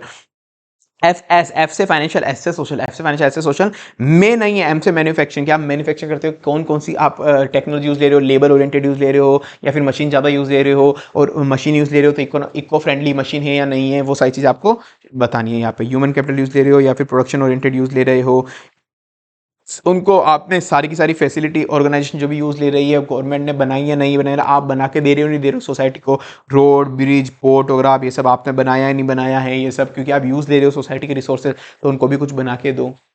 तो मैन्युफैक्चरिंग कैपिटल यहाँ पे आ गई। एफएस में नहीं है, NHI, natural human intellectual, natural human intellectual. तो नेचुरल, नेचुरल के अंदर भाई सीधी बात है, जो भी एंटिटी प्रोड्यूस करती है उसके लिए कहीं ना कहीं से रॉ मटेरियल वगैरह लाती है, रॉ मटेरियल वगैरह लाती है ना, तो भाई क्या क्या इनपुट, क्या क्या रॉ मटेरियल इनपुट यूज ले रही है गुड्स के अंदर, आप नेचुरल रिसोर्सेज पेड़ काट के ला रही है, पत्ते ला रही है, फ्रूट ला रही है, जो भी आप ला रहे हो, जो भी चीज़ बना रहे हो उस, तो वाटर लैंड मिनरल, आप इन सब चीज़ों को यूज़ ले रहे हो ना, वाटर लैंड मिनरल, तो नेचुरल कैपिटल आपने कितनी कैसे यूज़ ली, पॉजिटिव इंपैक्ट हुआ, नेगेटिव इंपैक्ट आया, आपने उसको प्रोटेक्ट करने के लिए भी कुछ स्टेप लिया या नहीं लिया। NHI, natural human intellectual, human, human के अंदर आपको बस सीधी बात है, आपको हर एक इंसान, मेनली तो जो आपके यहाँ पे लेबर वगैरह है, कंज्यूमर वगैरह है, वेंडर कस्टमर, हर एक इंसान का अच्छी रिलेशनशिप रखना है, उसका राइट प्रोटेक्ट करना है, कंज्यूमर को अच्छे से ट्रीट करना है, उसको अच्छा प्रोडक्ट देना है, अपने यहाँ पे जो ह्यूमन काम कर रहा है उसको राइट्स अच्छे दो, उसको पैसा सही से दो, तो ये सब चीज़ें क्या, उनको मोटिवेट करो, इनोवेशन चीज़ें सिखाओ, सपोर्ट करो, उसको ह्यूमन राइट वगैरह सिखाओ, एथिकल वैल्यूज़ रखो अपनी ऑर्गेनाइजेशन में, जिसमें ह्यूमन राइट्स का बोलबाला हो कि हम ह्यूमन राइट रखते हैं, ऑर्गेनाइजेशन ऐसी बनाओ, ऑर्गेनाइजेशन की स्ट्रेचेज वैसे बनाओ, लॉयल्टी एंड मोटिवेशन होना चाहिए गुड्स प्रोग्राम के साथ, ठीक है।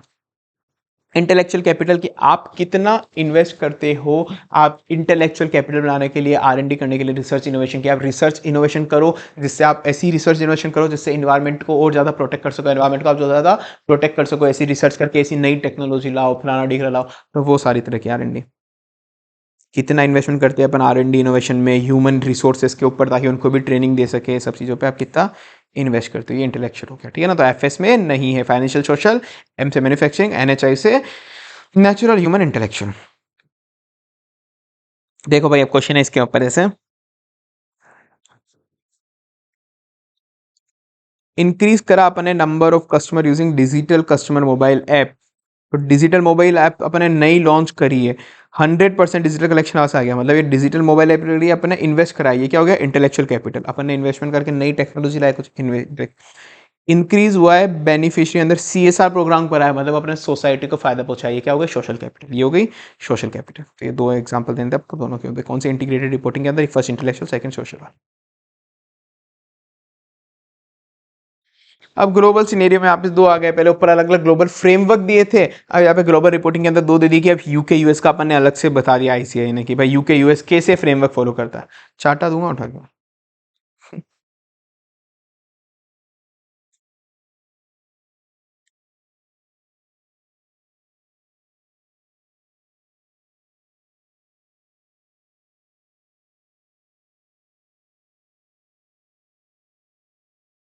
ये देखो अब ये ना दोस्तों मैंने वीडियो पोस्ट करी थी, चल मुझे खुद को यहाँ पे डाउट हो गया था, ये क्वेश्चन दिया हुआ ऐसे ने, ग्लोबल ट्रेंड सस्टेनेबल रिपोर्टिंग बताओ, तो ग्लोबल ट्रेंड वाला ना ऊपर वाला टॉपिक था, ग्लोबल ट्रेंड क्या है, ये जो अपन ने पढ़ा था ना, ग्लोबल ट्रेंड क्या है, ये ग्लोबल ट्रेंड क्या क्या है सस्टेनेबल रिपोर्टिंग का, ठीक है ना।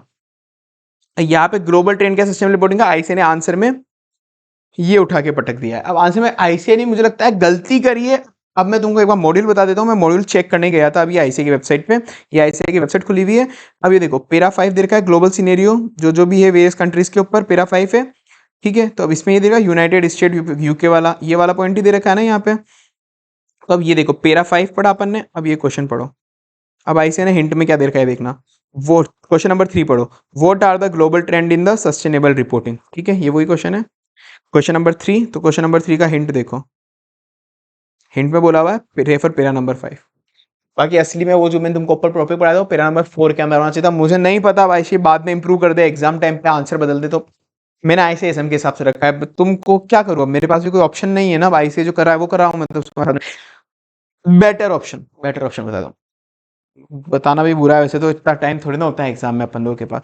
यूके यूएस के थोड़े पॉइंट लिख के ऊपर के 3 वाला, तुम ऊपर के 3 जो मैं तुमको याद करा देना, कोई भी 3 फ्रेमवर्क वो लिख के आ जाना। पता नहीं ICAI एग्जाम में क्या आंसर देगी, उसमें मैं कंफ्यूज हूँ, सही बात बताऊँ तो, क्योंकि यहाँ पे ICAI ने जो एग्जैक्ट पूछा है ना वो ओवरऑल टॉपिक से मैच होता है कि ग्लोबल ट्रेंड क्या है। बात तो ये भी सही, ग्लोबल सिनेरियो में भी ये भी उधर ही आएगा, वो भी बात सही है, दोनों जगह सही पहुंच रहा है। पर मैक्सिमम टॉपिक वो वाला मैच करता है। मैंने तुमको दोनों बता दिया, अब तुम देख लेना एग्जाम टाइम पे अगर ऐसे बदल दे आंसर तो तुम एक बार देख लेना मॉड्यूल के अंदर वापस ऐसे अगर आंसर बदल दिया हो तो, वरना भगवान भरोसे दोनों आंसर लिख के आओ तो आ जाना। मैं पढ़ा रहा हूँ तुमको, मेरे माथे में बताना, ठीक है। तो भाई यूनाइटेड स्टेट्स, दो चीज ऐसे ने यहाँ पे दी ग्लोबल सीनियर के अंदर, यूनाइटेड स्टेट और यूनाइटेड किंगडम, ये दो उठा के दे दिया। तो यूनाइटेड स्टेट के अंदर आरआरएसएम की मतलब यूनाइटेड स्टेट के अंदर एक होता है जो अपने यहाँ पे सेबी है ना, सेबी जो वाला लगता है, तो वहां पे लगता है US security exchange board, US security exchange board. तो जैसे अपने यहाँ पे सेबी होता है, वहाँ पे यूएस एक्सचेंज बोर्ड जो होता है ना, वो यूनाइटेड स्टेट एक्सचेंज कमीशन। तो यूनाइटेड स्टेट ने इन्होंने कंपलसरी कर रखा है कि आपको क्लाइमेट रिलेटेड डिस्क्लोजर देने, सारे क्लाइमेट रिलेटेड जो भी आपने रिस्क वगैरह है वो आपकी कंपनी की वजह से जो हो रही है वो बताना है। पब्लिकली ट्रेडेड कंपनीज को सारी, मतलब सारी लिस्टेड कंपनी को ये सारा डिस्क्लोजर देना कंपलसरी है। रिपोर्टिंग के अंदर क्या 4 चीजें आपको देनी है, रिपोर्टिंग के अंदर 4 चीजें देनी है यूएस के अंदर, यूएस की कंपनीज को देनी है यहाँ पे आरआरएसएम या फिर आरएसएमआर कर दो, या फिर आरएसएमआर कर सकते हो। अगर आरएसएम तुमको याद रह सकता है, आरएसएम एक सीएफएम है बहुत अच्छी, आरएसएमआर या फिर आरआरएसएम, जो तुमको याद हो वो देख लो, आरआरएसएम या फिर आरएसएमआर देख लो तुमको याद आ रहा है। आर से रिस्क मैनेजमेंट प्रोसेस, जो भी क्लाइमेट के लिए, कि आपको क्लाइमेट की रिस्क मैनेज करने के लिए आपने क्या क्या प्रोसेस कंपनी ने अडॉप्ट कर रखा है। आर का आपने कौन कौन सी रिस्क आपको आइडेंटिफाई हुई है जो आपकी फाइनेंशियल परफॉर्मेंस को इंपैक्ट करेगी, आपने कौन सा रिस्क मैनेज करने के लिए प्रोसेस रख रखा है, कौन सी रिस्क आपको आइडेंटिफाई हुई है जो आपकी फाइनेंशियल परफॉर्मेंस को इंपैक्ट करेगी। उसका सिनेरियो एनालिसिस देखो, सिनेरियो एनालिसिस करो कि भाई इस रिस्क के कितना ज़्यादा हो सकता है, अगर ये रिस्क असली के अंदर मटेरियलाइज हुई तो इससे कितना इंपैक्ट पड़ सकता है। सिनेरियो देखो कि असली में हाँ ये रिस्क हो जाएगी, मटेरियलाइज ये असली के अंदर होगी ये रिस्क, रिस्क छोड़ो ये तो असली में होना ही होना है, या फिर नहीं होगी, बेस्ट आउटकम क्या होगा, बेस्ट पॉसिबल आउटकम क्या है, वर्स्ट पॉसिबल आउटकम क्या है, तो उसके हिसाब से सिनेरियो एनालिसिस करके देखो। आरआरएसएम रिस्क मैनेजमेंट प्रोसेस क्या है, रिस्क आइडेंटिफाई, उसका इंपैक्ट क्या होगा, फाइनेंशियल प्रोसेस पे भी तो अपना इंपैक्ट होगा ना, फाइनेंशियल परफॉर्मेंस पे, अगर वही रिस्क आई तो अपने फाइनेंशियल स्टेटमेंट पे कितना इंपैक्ट पड़ सकता है, सिनेरियो एनालिसिस करके देखो। अब उस रिस्क को कैसे मैनेज करना है, एमसीएम मैनेज और मिटिगेट कैसे करना है, उस रिस्क को कैसे मैनेज और मिटिगेट करना है, तो ये आरआरएसएम यूनाइटेड स्टेट वाला हो गया अपना, ठीक है ना। उसके बाद यूके के अंदर भी अपन को देखना है भाई साहब, यूके के अंदर भी अब वो जो कंपनीज है, जैसे यूके का कंपनीज एक्ट लगता है एनुअल रिपोर्टिंग, उसके अंदर भी आपको करना है। उसके अंदर ईएसजी डिस्क्लोजर किस किस को देना है यूके के अंदर एप्लीकेबल, यहाँ पे किसको पता, जो भी पब्लिकली ट्रेडेड मतलब लिस्टेड कंपनी है यूएस के अंदर, क्लाइमेट रिलेटेड डिस्क्लोजर सबको देना है। अब इसके अंदर है कि जो भी लिस्टेड कंपनी है यूके के अंदर, बड़ी वाली, सब पे नहीं देना है, यहाँ पे बड़ी वाली कंपनी है ना, जो भी बड़ी वाली कंपनी या तो लिस्टेड हो या फिर जिसका 500 मिलियन यूरो से ज्यादा एनुअल टर्नओवर, या तो लिस्टेड हो फिर 500 मिलियन यूरो से एनुअल टर्नओवर हो, या फिर जिसके 500 से ज्यादा एम्प्लॉय या फिर 500 से ज्यादा एम्प्लॉय हो। तो 500 मिलियन यूरो से ज़्यादा अगर आपका टर्नओवर है या फिर 500 से ज़्यादा एम्प्लॉय या फिर लिस्टेड, अगर इसमें कुछ भी हो रहा है तो आप पे यूके के अंदर भी आप पे एप्लीकेबल रिपोर्टिंग लग जाएगी आप पे, ठीक है। तो अब इसके अंदर आपको क्या डिस्क्लोजर देने हैं, आपको टीसीएफडी ने बोला है क्लाइमेट रिलेटेड डिस्क्लोजर में दो चीज़ें देनी है, दो चीज़ें देनी है यहाँ पे आपको। एक तो क्लाइमेट रिलेटेड डिस्क्लोजर स्पेसिफिक चीज़ आपको क्या क्या देनी है, स्पेसिफिक के अंदर तो आपको भी देनी है रिस्क अपॉर्चुनिटी क्या क्या है क्लाइमेट के रिलेटेड, कैसे आप रिस्क को आइडेंटिफाई करोगे, कैसे आप केपीआई रखोगे, कॉर्पोरेट गवर्नेंस कैसे रखोगे, वो रिस्क आपकी स्ट्रेटेजी को कैसे इंपैक्ट कर सकती है, ठीक है ना। बहुत कचरा भरा हुआ है, क्या काम है यार हमको यूके से, छोड़ो। बाकी यूके के अंदर ये चीज़ भी एक्स्ट्रा देनी है कि एनर्जी कितना यूज़ कर रहे हो आप, कार्बन कितना एमिट कर रहे हो, ये भी अलग से देना पड़ेगा यूके मैनुअल रिपोर्ट के अंदर, ठीक है। बाकी स्ट्रेटेजी प्रोसेस ड्यू डिलिजेंस, इन मैटर के बारे में आपको स्ट्रेटेजी देनी है कि स्ट्रेटेजी और प्रोसेस क्या है इन मैटर के रिलेटेड, आपकी कंपनी के अंदर इन मैटर के रिलेटेड क्या क्या स्ट्रेटेजी वगैरह है, किन के रिलेटेड, एनवायरमेंट से कैसे डील करते हो, एम्प्लॉयज से कैसे डील करते हो, सोशल से वर्कर सोशल मैटर का आप कैसे डील करते हो, ह्यूमन राइट से आप कैसे डील करते हो, ये तीन तो एक जैसे पॉइंट होगा ना, employ social human right, employ social human right, तीनों सेम सेम पॉइंट होगा ना, employ human social right, employ human social right, employ human social right, इसके रिलेटेड आपकी कंपनी में क्या पॉलिसीज है, कैसे आप इनसे डील करते हो, ये सारी चीजें। Employ human right social, employ human right social, employ human right social, employ human right social, employ human right social, employ human right social, employ human right social, employ human right social, ये तीनों के। उसके बाद आपकी employ environment related policies क्या है आपको एक वो देखना है, और एंटी करप्शन पॉलिसीज आपने लगा रखी है ना, कहीं भी किसी को करप्शन अगर नहीं देना है, ब्राइबरी नहीं देनी है, क्योंकि वो सोशल चीज के खिलाफ आ जाएगा, आपकी सोशल चीज से खिलाफ आ जाएगा। आपने क्या पॉलिसीज लगा रखी है ऑर्गेनाइजेशन के अंदर इनके रिलेटेड, ठीक है ना। तो आपने क्या देखना है, तो 3 पॉइंट तो ह्यूमन रिलेटेड हो गया, एक तो एम्प्लॉय हो गया, ह्यूमन राइट हो गया, सोशल हो गया, एम्प्लॉय हो गया, ह्यूमन राइट हो गया और सोशल हो गया। उसके बाद एक एनवायरमेंट और ब्राइबरी, एनवायरमेंट और ब्राइबरी, तो इतना कर लो काफी हो गया, कितने पॉइंट याद करोगे, इतने पॉइंट नहीं याद करने, 5-6 याद करने हो गए अपने 5-6। अब इसको एक बार रीड कर लो, एक पॉइंट अपन को इसके रिलेटेड स्ट्रेटेजी प्रोसेस देखना है, और एक स्पेसिफिक क्लाइमेट रिलेटेड डिस्क्लोजर में देखना है कि क्लाइमेट रिलेटेड, यहाँ पे भी अपने पढ़ा था ना स्पेसिफिक क्लाइमेट रिलेटेड डिस्क्लोजर, ये पढ़ा था ना अपन ने, रिस्क वगैरह वो सब, वो सेम यहाँ पे भी ऐसे ही दे दिया कि रिस्क अपॉर्चुनिटी कितनी है, रिस्क अपॉर्चुनिटी को आपको मतलब क्लाइमेट रिलेटेड रिस्क अपॉर्चुनिटी कैसे, और उस रिस्क को अपन कैसे मैनेज करते हैं, ये पॉइंट वहाँ पे भी था, ये पॉइंट वहाँ पे भी था। अब वो रिस्क अपनी स्ट्रेटेजी अंदर, दो नए पॉइंट है, वो रिस्क जो भी क्लाइमेट रिलेटेड रिस्क है वो अपनी स्ट्रेटेजी को कैसे इंपैक्ट करेगी और कैसे अपन ने कॉर्पोरेट गवर्नेंस में उसको देख रखा है कि उस रिस्क को कैसे अपन मिटिगेट कर सकते हैं। ठीक है सर, तो ये क्या यूएस रिलेटेड। अब इस क्वेश्चन को क्या आंसर देना है, ये नीचे वाला ऊपर वाला, जय माता दी, तुम देख लो, मैंने बता दिया तुमको दोनों जो है। हाँ, क्योंकि ऐसे कोई भरोसा नहीं, बात ऐसी है। अब ईएसजी रिपोर्टिंग इंडिया के अंदर कैसे आई, 2009 के अंदर वॉलंटरी गाइडलाइन निकाली थी कुछ कि ये रिपोर्टिंग देनी है सीएसआर के थ्रू, फिर कुछ वॉलंटरी गाइडलाइन कोई नई रिवाइज हुई, फलान दिख रहा है, वो सब छोड़ो, ये धीरे धीरे धीरे धीरे इवेल्यूट होती गई। फिर अब 2021 2022 के अंदर फाइनली 1000 लिस्टेड कंपनी है, उसको BRSR एनुअल रिपोर्ट के अंदर देना ही देना है। BRSR क्या होता है, ये होता है business responsibility and sustainability report. ये अभी इंडिया के अंदर ये वाली रिपोर्टिंग अभी कंपलसरी कर रखी है, business reporting and sustainable report BRSR। 1000 listed company जो मार्केट कैपिटलाइजेशन के हिसाब से टॉप 1000 कंपनीज है, उनके लिए मैंडेटरी कर रखी है। ठीक है ना, ये वाला पॉइंट मैं तुमको नीचे पढ़ाऊंगा, वैसे भी ESG पर BSR कुछ नहीं, BRSR में भी अपन को ESG कंपोनेंट ही डालने हैं। ESG environmental social governance related सारी रिपोर्टिंग देनी है, जैसे फिर ऊपर अलग अलग तरह की रिपोर्टिंग पड़ी ना, फ्रेमवर्क, ये भी एक तरह का फ्रेमवर्क है, भी एक तरह का फ्रेमवर्क है कि आपको कैसे रिपोर्ट बनानी है एंटिटी को। ठीक है, ये सब सोच ले। BRSR चलो इंडिया में लगती है तो शायद ये थोड़ी इंपॉर्टेंट हो भगवान भरोसे, बाकी ये 9 प्रिंसिपल तो इंपॉर्टेंट है, मतलब इससे क्वेश्चन आने के अच्छे खासे चांसेस है। तो BRSR रिपोर्ट के अंदर 9 प्रिंसिपल दे रखे हैं और कुछ चीजें दे रखी है, मैं बताता हूँ कैसे क्या दे रखा है। तो भाई देखो, क्वेश्चनरी 3 सेक्शन में बांट रखी है, हर एक BSR रिपोर्ट के अंदर 3 सेक्शन में इसको बांट रखा है। BRSR रिपोर्ट की क्वेश्चनरी दे रखी है, BRSR रिपोर्ट है, उसके अंदर 3 सेक्शन बांट दिए, section A, section B, section C. Section A कुछ नहीं, कंपनी के बारे में सारी इंफॉर्मेशन। सेक्शन ए क्या है, कंपनी के बारे में सारी इंफॉर्मेशन, जैसे जनरल डिस्क्लोजर, कंपनी की लिस्टेड कंपनी की डिटेल क्या है, क्योंकि टॉप 1000 लिस्टेड कंपनी पे रखता है ना, तो कंपनी की डिटेल बता दो कि कंपनी कौन से प्रोडक्ट सर्विसेज में डील करती है, कंपनी की एम्प्लॉय रिलेटेड क्या क्या डिटेल है, एम्प्लॉय इतने एम्प्लॉय क्या है, कंपनी की होल्डिंग सब्सिडी एसोसिएट कंपनी क्या है, कंपनी रिलेटेड सारी डिटेल होगी। ठीक है, किसके related, company related, company listed क्या है, कौन से प्रोडक्ट बेचती है, कौन से एम्प्लॉय है, कौन सी होल्डिंग वगैरह कंपनी है, कंपनी रिलेटेड सारे आ गए सेक्शन नंबर ए में।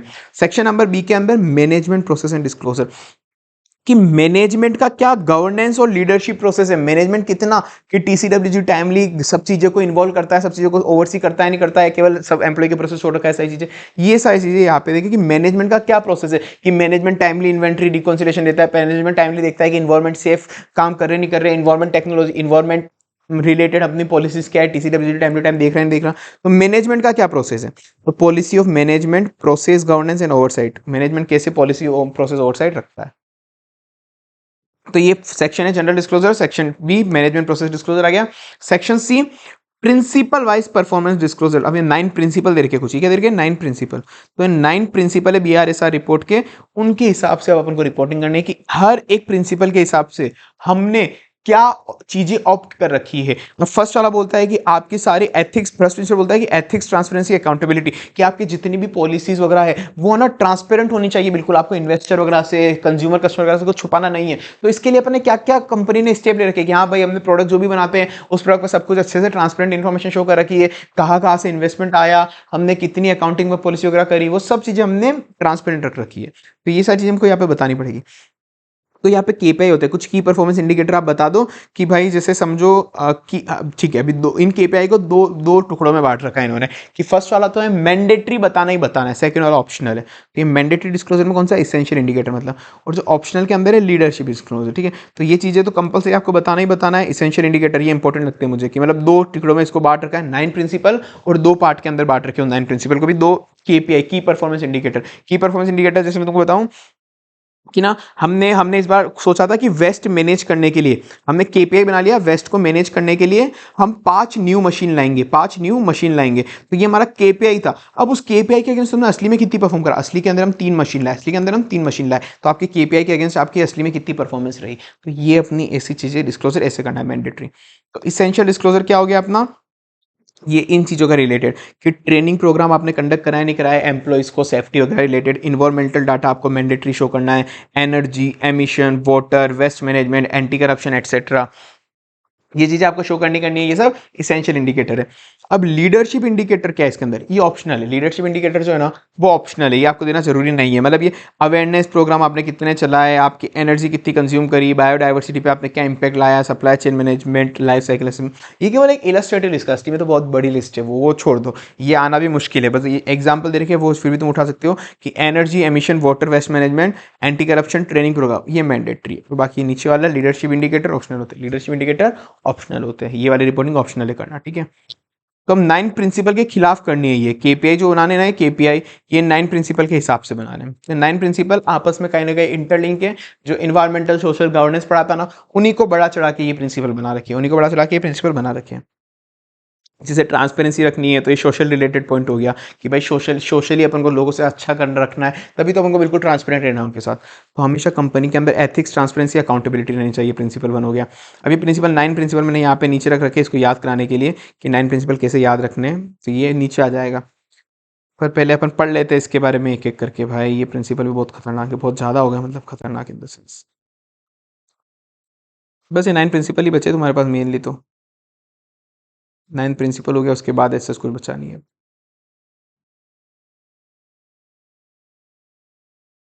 9 प्रिंसिपल पे थे, तो फर्स्ट प्रिंसिपल अपन लेते हैं सबसे पहले।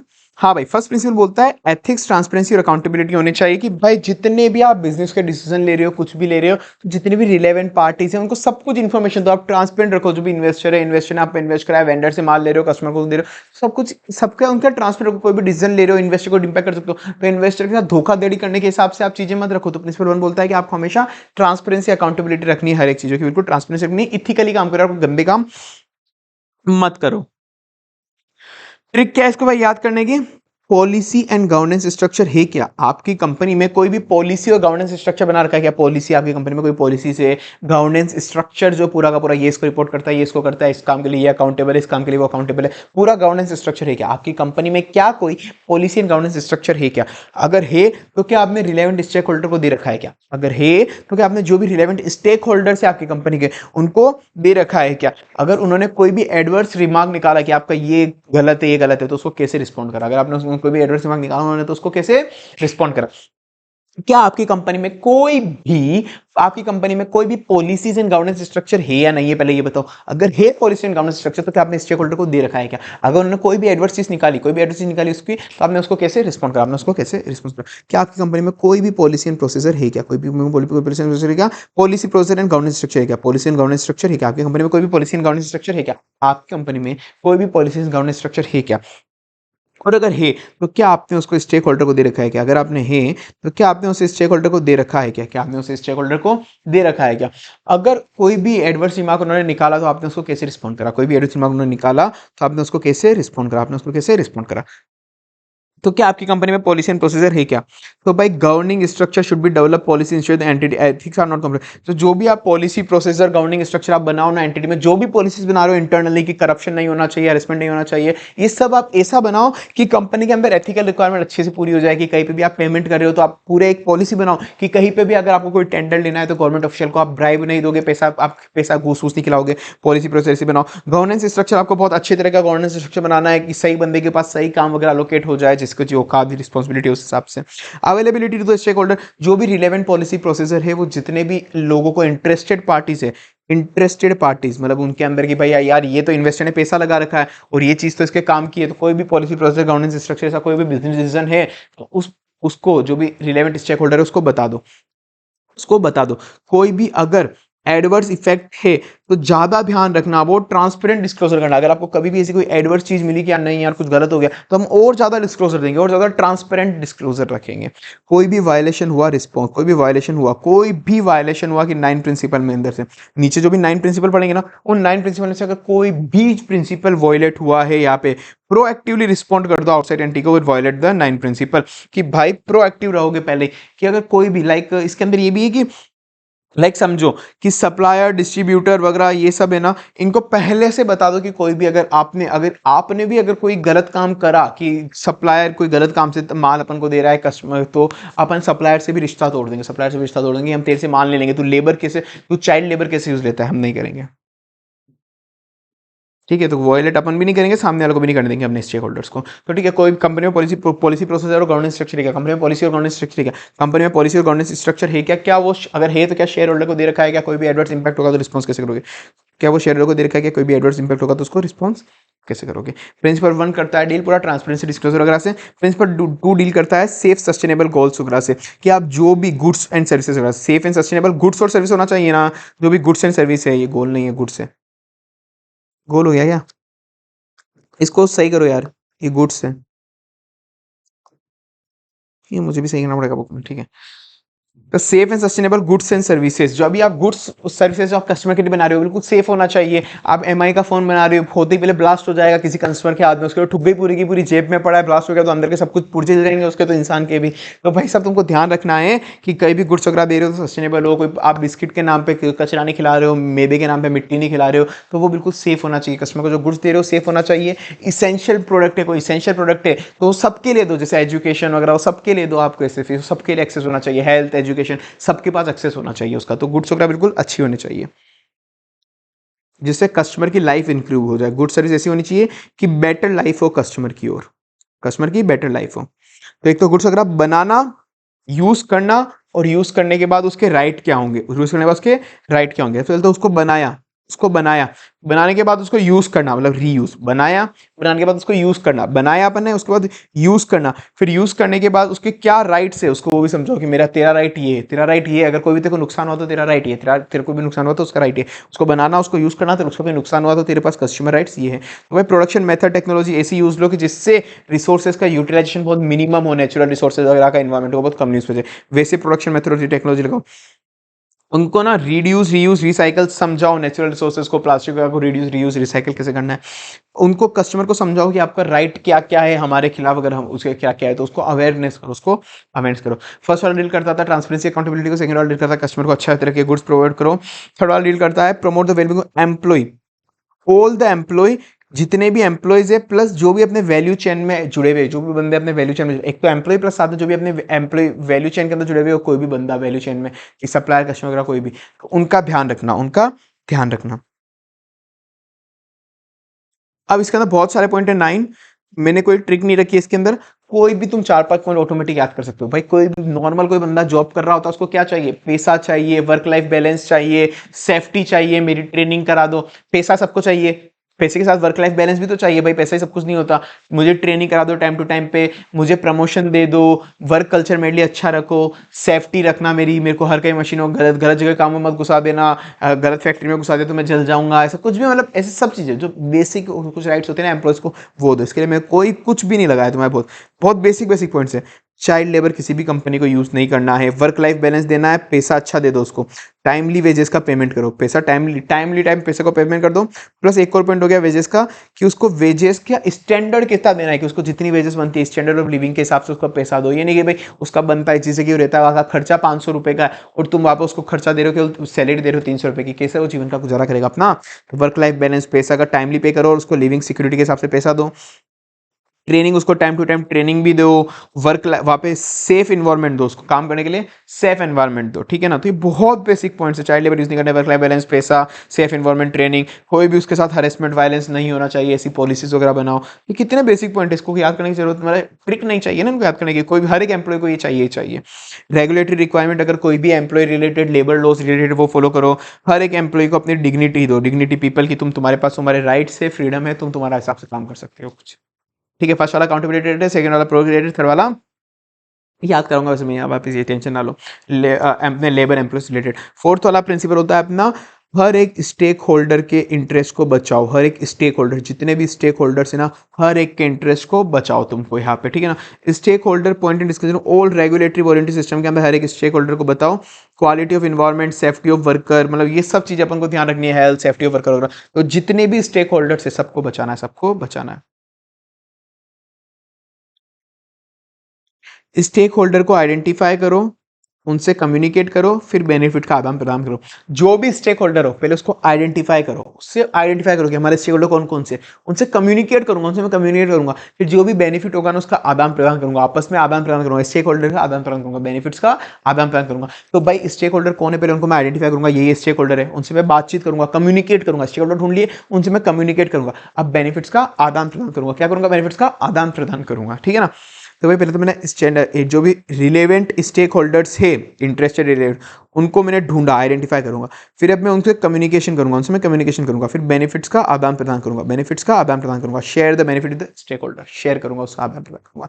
तो सबसे पहले तो मुझे स्टेक होल्डर्स ढूंढने की मेरे कौन कौन से स्टेक होल्डर है जो मेरे मेरे डिसीजन वगैरह से अफेक्ट होंगे। ठीक है ना। तो उनके साथ मैं ट्रांसपेरेंटली कम्युनिकेट करूंगा, ट्रांसपेरेंटली उनके साथ में कम्युनिकेट करूंगा कि भाई मैंने जो भी डिसीजन लिया उससे क्या क्या इंपैक्ट आ सकता है तुम्हारी लाइफ के ऊपर, तुम्हारे ऊपर, बिल्कुल डिसीजन लूंगा। मेरे को कोई भी बेनिफिट होगा तो मैं उस शेयर होल्डर को, स्टेक होल्डर्स को प्रोवाइड करूंगा, मेरा कोई भी बेनिफिट होगा तो उसको स्टेक होल्डर को प्रोवाइड करूंगा ही करूंगा। ठीक है ना। सारे स्टेक होल्डर का राइट को प्रोटेक्ट करना है यहाँ पे। सारे स्टेक होल्डर, ये वाला डील करता था केवल एम्प्लॉइज के रिलेटेड, ये वाला डील करता था कंज्यूमर के रिलेटेड, ये बोला सारे स्टेक होल्डर के रिलेटेड। अब कुछ ह्यूमन राइट्स हो गए। ह्यूमन राइट मतलब बहुत चीज़, जो भी ह्यूमन जितने भी है ना, मतलब ह्यूमन राइट्स, अब ह्यूमन हर तरीके के हो गए यहाँ पे, हर तरह के ह्यूमन कवर हो जाएंगे। चाहे अपना एम्प्लॉय हो, वैसे एम्प्लॉय ऊपर जगह कवर हो गया, स्पेसिफिक एम्प्लॉय रिलेटेड पॉइंट आए तो ऊपर चले जाएंगे अपन, पर उसके अलावा भी चाहे कस्टमर हो गया, कंज्यूमर हो गया, वेंडर हो गया, कस्टमर हो गया, कोई भी हर तरह का ह्यूमन राइट को प्रोटेक्ट करना पड़ता है कि ह्यूमन राइट को प्रोटेक्ट करना है। कोई भी वायलेंस नहीं करनी है उनके साथ, कोई भी अब्यूसिव इशू नहीं होना चाहिए इनको, तो हर तरह के ह्यूमन राइट को प्रोटेक्ट करना है अपन को। ह्यूमन राइट को पहले समझो, understand human right of all the stakeholder, मतलब सबके सारे स्टेक होल्डर के ह्यूमन राइट को प्रोटेक्ट करना है अपन को। तो हर एक ह्यूमन राइट के understand human right of all the stakeholder, हर स्टेक होल्डर के ह्यूमन राइट को समझो। Human right of all the stakeholder, पहले मैंने को समझा कि हर एक स्टेक होल्डर के पास कौन कौन से ह्यूमन राइट है, फिर उससे सिस्टम में डालो, सारे ह्यूमन राइट मैंने समझ लिए, her understand all the human right, फिर उसको मैंने सिस्टम में डाल दिया, अंडरस्टैंड करके उन ह्यूमन राइट को मैंने सिस्टम में डाल दिया, अंडरस्टैंड करके उन ह्यूमन राइट्स को मैंने सिस्टम में डाल दिया, अंडरस्टैंड करके ह्यूमन राइट्स को मैंने सिस्टम में डाल दिया। पहले मैंने अंडरस्टैंड करा सारे ह्यूमन राइट को, अंडरस्टैंड करा सारे स्टेक होल्डर के ह्यूमन राइट को, अंडरस्टैंड करा मैंने सारे स्टेक होल्डर के ह्यूमन राइट्स को, फिर उसको मैंने सिस्टम में डाल दिया, उसको मैंने सिस्टम में डाल दिया। सबसे पहले ह्यूमन राइट्स को अंडरस्टैंड करूंगा कि क्या कॉन्स्टिट्यूशन ऑफ इंडिया क्या ह्यूमन राइट देती है, right to speak, right to choose the product, फलाना डिगरा, सब कुछ, वो राइट टू कम्युनिकेशन, तो वो चाहे मेरा कोई प्रोडक्ट गलत हुआ तो वो यूट्यूब पे वीडियो बना के डाल सकता है कि इसका प्रोडक्ट गलत था, तो मैं उसको नहीं रोक सकता हूँ उसको कि मैं प्रोडक्ट गलत था, तो राइट टू स्पीक है अपना, कॉन्स्टिट्यूशन बोलते हैं। तो ये ह्यूमन का हर का राइट है, तो मेरे को प्रोटेक्ट करना है, मेरे को उनको प्रोटेक्ट करना है कि मतलब कि हाँ भाई तुम तुम्हारा राइट यूज ले सकते हो, right of all the stakeholder. तो मैं केवल कस्टमर वगैरह का ही नहीं देखूँ, सारे स्टेक होल्डर का मेरे को ह्यूमन राइट प्रोटेक्ट करना है, सारे बिजनेस को रिकॉग्नाइज करना है, human right of all the stakeholders के, plus integrate with the human policy. मेरा जो सिस्टम है ना, कंपनी का जो भी सिस्टम है, कंपनी की जो भी पॉलिसी एंड प्रोसीजर है, सिस्टम मतलब जो भी पॉलिसी प्रोसीजर है, वो मैं ये सोच के बनाऊं कि भाई ह्यूमन के पास ये राइट है, तो मुझे उस हिसाब से पॉलिसी प्रोसीजर बनाने की, वो अपने राइट को यूज करेंगे, तो उस हिसाब से मैं पॉलिसी प्रोसीजर बनाऊंगा। ठीक है ना।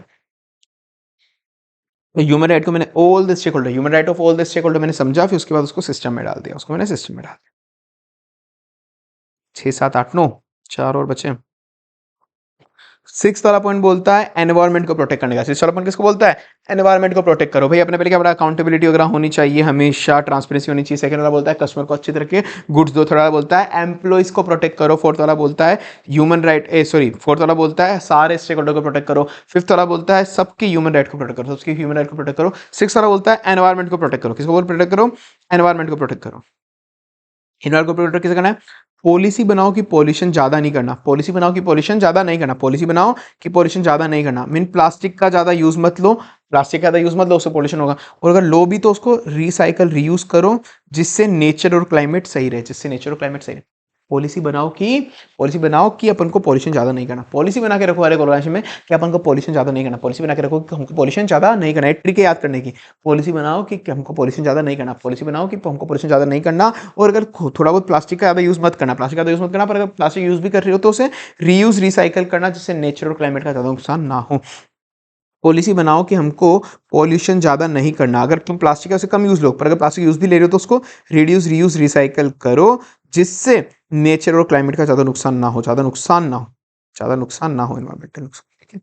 तो पॉलिसी बनाओ इम्पैक्ट को असेस करने के, एनवायरमेंटल इम्पैक्ट, कि भाई मुझे पॉलिसी बनानी पड़ेगी कि अगर मेरी वजह से कोई भी इन्वायरमेंट को नुकसान पहुंच रहा है तो उसको मैं कैसे सही करूंगा। अगर मैं पानी में इतने सारे पेड़ काट रहा हूं तो मैं नए पेड़ उगाऊंगा भी सही, ठीक है ना। तो मुझे वो सारी चीज़ों की पॉलिसी बनानी पड़ेगी कि मेरे से क्या इंपैक्ट हो रहा है इन्वायरमेंट का, वो मैं असेस भी करूंगा, उसको मैं रेक्टिफाई भी करूंगा और असेस भी करूंगा। पॉल्यूशन मुझे बता देखना पड़ेगा कि मेरी मेरी परफॉर्मेंस कैसी है पॉल्यूशन को रोकने के लिए, प्रिवेंट करने के लिए, कि मैं कितना पॉल्यूशन पहले करता था, अब मैं कितना सुधार पाया हूँ अपने आप को, कि अब मेरी ऑर्गेनाइजेशन इससे कम पॉल्यूशन प्रोड्यूस कर रही है, कैसे कर रही है, वो सब देखना पड़ेगा। तो मुझे मेजर करनी पड़ेगी मेरी परफॉर्मेंस रिलेटेड टू मैं कितना पॉल्यूशन प्रिवेंट कर रहा हूँ, फॉरेस्ट वेस्ट जनरेशन में कितना कर रहा हूँ। रिड्यूस रीयूज रिसाइकल, इन सारी एक्टिविटी को प्रमोट करूंगा। प्लास्टिक को मैं रिड्यूस रीयूज रिसाइकल करूंगा बार बार। नेचुरल मैन मेड रिसोर्सेज का मैं ऑप्टिमम यूटिलाइजेशन करूंगा, नेचुरल रिसोर्सेज और मैन मेड रिसोर्सेज का ऑप्टिमम यूटिलाइजेशन, ताकि इन्वायरमेंट को कम नुकसान पहुंचे। क्लाइमेट चेंज, कि मेरी वजह से कितना क्लाइमेट चेंज हो रहा है, ग्रीन हाउस गैस एमिशन वगैरह, कार्बन एमिशन वगैरह, इसके हिसाब से बाकी मैं और क्या क्या इंप्रूव कर सकता हूँ, कैसे कैसे इन्वायरमेंट को, ठीक है ना। तो ये 5-6 पॉइंट से याद कर लो, काफी हो जाएगा कि भाई पॉलिसी बनाओ कि मैं कम पॉल्यूशन करूंगा, पॉलिसी बनाओ कि मैं कम पॉल्यूशन करूंगा। इसलिए प्लास्टिक यूज मत लो, पर करो भी तो भी रिड्यूस रीयूज रिसाइकल वाली पॉलिसी लगाओ, और बाकी जिससे नेचर और क्लाइमेट में कम नुकसान हो, नेचर और क्लाइमेट कम नुकसान हो, नेचर से natural and man made resources, climate से क्लाइमेट चेंज।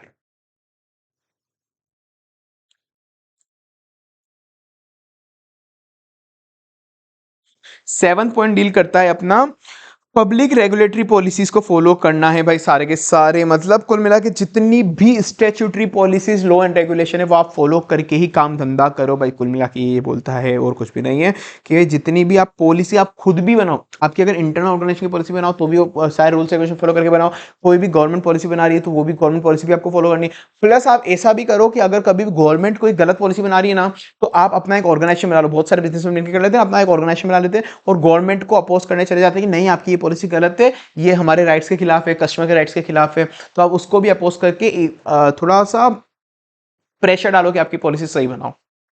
तो policy formulation positively recognise, business operate करता है within the framework of statutory और लेजिस्लेटिव पॉलिसी, जो होगी बिजनेस उसी के अंदर ऑपरेट करता है।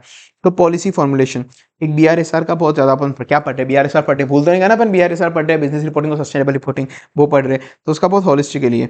तो ना ऑर्गेनाइजेशन को उसका कंट्रीब्यूशन देना पड़ेगा पॉलिसी फॉर्मुलेशन के अंदर। पॉलिसी कोई भी फॉर्मुलेट हो रही है तो उसको अपना कंट्रीब्यूशन देना पड़ेगा। कलेक्टिव एसोसिएशन जैसे ट्रेड ग्रुप, इंडस्ट्री चैम्बर वगैरह बहुत सारे होते हैं, वो सब पॉलिसी बनाने के लिए आपस में पॉलिसी बना लो। तो तुम आपस में अपने अंदर ही पॉलिसी बना लो कि अपन कभी भी कस्टमर का बुरा नहीं सोचेंगे। अगर तूने कभी भी कस्टमर का किसी बहुत सारे ऑर्गेनाइजेशन मिलकर एक ग्रुप बना लिया, कोई भी एसोसिएशन, अगर तेरी किसी भी कंपनी ने कस्टमर का गलत करा तो उसको ग्रुप से बाहर निकाल देंगे, उसको सब बहिष्कार करेंगे, उसका सब एक तरीके से, ठीक है, मार्जिनल कम्युनिटी में डाल देंगे उसको। पॉलिसी फॉर्मुलेट करो, कलेक्टिव एसोसिएशन में करो, फेयर कंपटीशन करो, ह्यूमन राइट को प्रमोट करो, कि कोई भी अब एसोसिएशन बना लिया अपन, अच्छे से एक दूसरे के साथ ऐसा कट थ्रोट कंपटीशन नहीं करेंगे, फेयर कंपटीशन करेंगे, कभी भी गलत गलत चीज़ों के लिए मोटिवेट नहीं करेंगे कस्टमर को, ह्यूमन राइट का इंकरेज करेंगे, ये सब चीज़ें। तो सारे पॉलिसी रेगुलेटिव फॉर्मेट हो गया, regulative policy and public policies. एड वाला बोलता है कि ग्रोथ और इक्विटेबल डेवलपमेंट होना चाहिए। ग्रोथ होना चाहिए एक, पर इक्विटेबल, सबका, इनइक्वालिटी इनकम की ओर ज्यादा नहीं बढ़नी चाहिए। पहले ही बहुत ज्यादा इनइक्वालिटी हो रही है भाई जीवन के अंदर, तो बोलता है कि ज्यादा भी इनइक्वालिटी मत रखो, ग्रोथ हो वगैरह हो, जो भी कर रहे हो ना आप, इक्विटेबल डिस्ट्रीब्यूशन रखो, आपकी सोसाइटी के अंदर सबको मौका मिले, सारी कंपनीज को, मतलब कुल मिला के अगर आप कोई बेनिफिट कमा रहे हो तो थोड़े गरीब लोगों का, जिनकी इनकम कम वगैरह है, उनका भी ध्यान रखो, उनको भी कुछ मौका दो, उनको भी लेबर वगैरह रखो अपने पास, उनको भी एम्प्लॉयमेंट अपॉर्चुनिटीज दो, मतलब सबका इक्विटेबल, सबका इक्वल इक्वल डेवलपमेंट करो सबका, ठीक है ना। तो पार्टिसिपेट करो एंटिटी आपस में मिलके, ताकि बेटर लाइवलीहुड हो सके मार्जिनलाइज कम्युनिटी का भी, जो अभी थोड़ा मार्जिन पे फाइनेंशियली लो टाइप कम्युनिटी है उनका, ठीक है ना। कैसे भाई, अपन जो भी कुछ बना रहे हैं, अपन जो भी धंधा कर रहे हैं, तो पीपल पे इम्पैक्ट होगा क्या, पीपल पे क्या इम्पैक्ट होगा क्या, अपन देखेंगे यार पीपल पे क्या कोई नेगेटिव इम्पैक्ट होगा क्या, पीपल पे इम्पैक्ट होगा क्या, और क्या कोई नेगेटिव इम्पैक्ट होगा क्या। अपन कोई धंधा कर रहे हैं, अपन कुछ भी पॉलिसी ला रहे हैं, तो क्या पीपल पे इम्पैक्ट होगा क्या, और कोई नेगेटिव इम्पैक्ट होगा क्या, मतलब एडवर्स इम्पैक्ट होगा क्या, क्या क्या पीपल पे कोई इम्पैक्ट होगा क्या इस पॉलिसी का, पीपल पे कोई इम्पैक्ट होगा क्या, और क्या होगा तो क्या कोई एडवर्स इम्पैक्ट है क्या, मतलब कोई नेगेटिव टाइप इम्पैक्ट है क्या, पीपल पे कोई इम्पैक्ट होगा क्या, क्या एडवर्स इम्पैक्ट है क्या। तो यार भाई गलत हो गया, तो भाई यार गलत हो गया, मैं पीपल के साथ बुरा नहीं करना चाहता था यार, मेरे को पता नहीं था पॉलिसी लाते हो, क्या पॉलिसी लगा दी तो क्या पीपल पे कोई इम्पैक्ट होगा क्या, और होगा तो एडवर्स इम्पैक्ट होगा क्या, अगर यार होगा तो यार कोई गलत हो गया, मेरे को ऐसा नहीं करना था। अब ना मार्जिनाइज सोसाइटी की हाई, मार्जिनाइज सोसाइटी है ना, मार्जिनलाइज सोसाइटी, जो कम पुअर टाइप पीपल है, उनकी हेलो नहीं, आप हेल्प करो, उनकी हेल्प करो, पी कर दो इसको, एल की जगह पी कर दो। उस मार्जिनलाइज सोसाइटी की यार आप थोड़ी हेल्प करो, उस मार्जिनलाइज सोसाइटी की थोड़ी यार हेल्प करो, क्योंकि मैंने उनका गलत कर दिया, मैं अब उनकी मार्जिनलाइज सोसाइटी की हेल्प करूंगा। अब मैं उन पर CSR करूंगा, अब उनको और परेशान नहीं करूंगा रिएलोकेट करके। आजकल नहीं करते कि गरीबों का घर ले लिया, उनको बहुत कम पैसे देके रिएलोकेट कर दिया दूसरी जगह, ऐसा मत करूंगा। अब मैं ऐसा नहीं करूंगा। या कोई भी ऐसी पॉलिसी अगर मैंने निकाली तो क्या उस पीपल पे इंपैक्ट हुआ है, क्या इंपैक्ट हुआ तो क्या एडवर्स इंपैक्ट हुआ है क्या, अरे यार तो गलत हो गया, तो मैं मार्जिनलाइज कम्युनिटी की थोड़ी हेल्प करूंगा। मार्जिनलाइज कम्युनिटी की हेल्प मैं कैसे करूंगा, उन पर CSR करूंगा, डोनेशन वगैरह दूंगा, और मैं उनको रिएलोकेट नहीं करूंगा, रिएलोकेट करके और परेशान मैं उनको नहीं करूंगा। क्या कोई भी इंपैक्ट होगा क्या पीपल पे, और होगा तो क्या एडवर्स इंपैक्ट होगा क्या, तो यार मार्जिनलाइज कम्युनिटी क्या मुझे कोई मदद करनी है, CSR करूंगा, उनको मैं रिएलोकेट नहीं करूंगा। ये लास्ट वाला पॉइंट एक अलग से छोड़ दो। तो क्या अपनी पॉलिसी पे क्या इंपैक्ट होगा सोशल कल्चर इकोनॉमिक पे, should have system to identify, ताकि अपन को पास सिस्टम होना चाहिए कि अपन असेस कर सके कि मेरी एक्टिविटी से क्या क्या इंपैक्ट होगा पीपल का सोशल कल्चरल इकोनॉमिक पे। लाइक मैंने उनकी लैंड एक्विजिशन कर ली है, अब उनको उनकी लैंड एक्वायर करके सस्ते में रुपए देके उनको हटा रहा हूँ वहाँ से, ऐसा मुझे नहीं करना कुछ भी। एडवर्स इंपैक्ट ऑन सोसाइटी, मेरी किसी भी हरकत से, मेरे बिजनेस से कोई भी एडवर्स इंपैक्ट सोसाइटी को होगा क्या, तो क्या कोई इंपैक्ट होगा क्या पीपल वगैरह को, और होगा तो क्या कोई एडवर्स इंपैक्ट होगा क्या, यार मुझे ऐसा नहीं करना था, मार्जिनल सोसाइटी की मुझे हेल्प करनी है, CSR देकर उनको रिलेट नहीं करना और उनको रिलोकेट नहीं करना, मार्जिनल सोसाइटी में हेल्प करनी है, CSR देकर उनको रिलोकेट नहीं करना है। तो मार्जिनलाइज बंदे जो भी है ना, मार्जिनलाइज कम्युनिटी, उनकी हमेशा हेल्प करो, उनको better quality of life provide करो, CSR करो उनको, क्योंकि आप उनसे कुछ ले रहे हो तो बदले में कॉर्पोरेट सोशल रिस्पॉन्सिबिलिटी आपकी भी पूरी करो। उनको रिएलोकेट मत करो, उनको इधर से हटा के उधर डाल रहे हो, ऐसा कर रहे हो, ऐसा चीज़ें मत करो। और अगर उनको कभी घर वगैरह छीन भी रहे हो, रोड वगैरह बनाने, ब्रिज बनाने, तो उनको फेयर कंपनसेशन दो। 1 लाख बनता है तो 1 लाख दो, 1.5 लाख दो, कम मत दो उनको पैसा।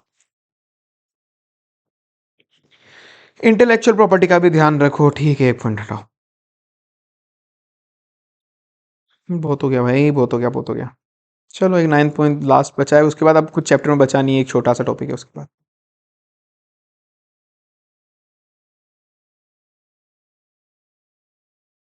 9 पॉइंट अब डील करता है कि भाई provide value to the customer in responsible manner, कि आप जो भी कस्टमर को दे रहे हो ना वैल्यू, एक रिस्पॉन्सिबल मैनर के अंदर दो, जो भी आप वैल्यू दे रहे हो। मतलब कस्टमर को साथ आप कभी भी धोखेबाजी मत करो, कस्टमर कभी भी धोखेबाजी मत करो। यहाँ पे बोलता है ऊपर वाला एक जो पॉइंट था वो बोलता है कि सस्टेनेबल गुड्स दो, बिल्कुल गुड्स अच्छे तरीके के दो जो उनकी लाइफ को इंप्रूव हो। यहाँ पे बोल रहा है आप जो गुड्स वगैरह दे रहे हो ना, एक रिस्पॉन्सिबल मैनर में रहो, आप उसके बाद धोखाधड़ी वगैरह मत करना, एक कम मार्जिन में, मतलब बिल्कुल जितना रीजनेबल प्रॉफिट है वो, ये नहीं कि आपको मौका दिख रहा है तो उनको लूटते जा रहे हो, लूटते जा रहे हो, प्लस मिसलीड कर रहे हो आप लोगों को कि इसको खाओ आपकी हेल्थ बन जाएगी, बल्कि उसमें तो केमिकल ही केमिकल है, आप गलत कर रहे हो। तो ऐसा चीज मत करो वहाँ पे कोई भी। तो रिस्पॉन्सिबल मैनर, कस्टमर से आप कभी भी कुछ बेच रहे हो तो एक रिस्पॉन्सिबिलिटी रखो अपनी, थोड़ी अच्छी चीजों ख्याल करो। जैसे उनको यूजफुल प्रोडक्ट दो रीजनेबल प्रॉफिट पे, उनको ज्यादा ठगो मत कि बेचारों को लूट रहे हो आप कस्टमर को। अब उनको क्या देखना है, प्रोडक्ट बनाते वक्त कोई एडवर्स इंपैक्ट हुआ क्या। ये तो क्या है, पहले प्रोडक्ट बना रहे थे अपन, क्या करते पहले, ये एक प्रोसेस है, ये क्या है, पूरा प्रोसेस है, ऐसे याद करना है अपन को। प्रोडक्ट बनाया, या क्या, अगर आपने प्रोडक्ट बनाया, प्रोड्यूस करा, उस वक्त अपन को देखना है कोई एडवर्स इंपैक्ट हुआ है क्या। हुआ है तो डिस्क्लोज करो, हुआ है तो डिस्क्लोज करो, अगर कोई भी एडवर्स इंपैक्ट हुआ है तो उसको डिस्क्लोज करो। ये तो प्रोडक्ट बनाते हो, कोई एडवर्स इंपैक्ट हुआ है तो उसको डिस्क्लोज करो। अब बनाया, बनाने के बाद उसको एडवर्टाइज करा अपन ने, बनाने के बाद अपन ने उसको एडवर्टाइज करा, बनाने के बाद क्या करा, एडवर्ट, पहले तो बनाया, बनाते हुए देखा कोई एडवर्स इंपैक्ट हुआ है क्या, हुआ है तो डिस्क्लोज कर दूंगा। एडवर्टाइज करते हुए उनको मिसलीड नहीं करूंगा, मिसलीड नहीं करूंगा, बिल्कुल फेयर कंपटीशन करूंगा। एडवर्टाइज करते हुए मिसलीड नहीं करूंगा, एडवर्टाइज में गलत गलत चीजें बता रहा हूँ प्रोडक्ट की ये बेनिफिट है वो बेनिफिट है, प्लास्टिक में तो बेनिफिट है ही नहीं। तो प्रोडक्ट बनाते हुए मैं उनको मिसलीड नहीं करूंगा, फेयर कंपटीशन रखूंगा, फेयर कंपटीशन रखूंगा बिल्कुल भी। प्रोडक्ट मैंने बेच दिया, अब प्रोडक्ट मैंने बेच दिया, पहले तो मैंने प्रोडक्ट प्रोड्यूस करा, उसको कोई भी एडवर्स इंपैक्ट है क्या वो मुझे देखना है। प्रोडक्ट प्रोड्यूस करते हो कोई भी एडवर्स इंपैक्ट है तो मैं डिस्क्लोज कर दूंगा। प्रोड्यूस करते हो, ये प्रोड्यूस करते हो, उसके बाद बेचा मैंने, उसको एडवर्टाइज करा, उसको मैंने एडवर्टाइज करा, एडवर्टाइज करते हुए मैं मिसलीड नहीं करूंगा, बिल्कुल फेयर कंपटीशन का, बिल्कुल फेयर कंपटीशन रखूंगा, ठीक है। अब एडवर्टाइज भी कर दिया, अब मैंने प्रोडक्ट बेच दिया, बनाया, एडवर्टाइज करा, बेचा। पहले मैंने क्या करा, बनाया, बनाया प्रोड्यूस करा, फिर एडवर्टाइज करा, मैंने बेचा। बेचते वक्त जब मैंने प्रोडक्ट बेच दिया ना फाइनली, तो अब उसके बाद मेरे पास कस्टमर का कोई डाटा आ गया, कस्टमर की प्राइवेसी डाटा, कस्टमर की इन्फॉर्मेशन आ गई मेरे पास। तो उस इन्फॉर्मेशन का मैं बिल्कुल प्राइवेसी रखूंगा, बिल्कुल प्राइवेसी रखूंगा। उसको मैं बताऊंगा, बेचने के बाद बताऊंगा कि इसको यूज कैसे करना है, उसकी कस्टमर की इन्फॉर्मेशन भी प्राइवेसी रखूंगा। तो उसको बताऊंगा कि देखो इस प्रोडक्ट को यूज कैसे करना है, इसको यूज कैसे करना है। अगर तेरे को कोई भी शिकायत वगैरह आई तो उनको शिकायत कैसे देगा, रिड्रेसल मैकेनिज्म कैसे होगा, रिड्रेसल मैकेनिज्म कैसे होगा, ठीक है ना। तो इसका याद रखना कि भाई मैंने ना पहले प्रोडक्ट बनाया, तो कोई भी एडवर्स इंपैक्ट अगर हुआ तो मैं उसको डिस्क्लोज कर दूंगा, कोई भी नेगेटिव इंपैक्ट हुआ तो मैं उसको डिस्क्लोज कर दूंगा, कोई भी एडवर्स इंपैक्ट है तो। प्लस एडवर्टाइजमेंट में मिसलीड नहीं करूंगा, कॉम्पिटिटिव प्रैक्टिसेस रखूंगा। तो ये तो क्या हुआ प्रोडक्ट बनाते वक्त। प्लस मैं एडवर्टाइजमेंट करते वक्त बनाने को एडवर्टाइज करूंगा तो एडवर्टाइज मिसलीड नहीं करूंगा, फेयर कॉम्पिटिशन रखूंगा, ठीक है। अब बेचने के बाद मेरे को प्राइवेसी ऑफ डाटा मेंटेन रखूंगा, प्लस अगर कोई भी उसको यूज़ कैसे करना है मैं उसको ये भी बताऊंगा, प्राइवेसी डाटा मेंटेन करूंगा, यूज़ कैसे करना है मैं ये भी बताऊंगा, प्लस शिकायत आई तो उसको कैसे करना है वो भी मैं बताऊंगा, ठीक है ना। तो ये यहाँ पे चीज़ें हुई।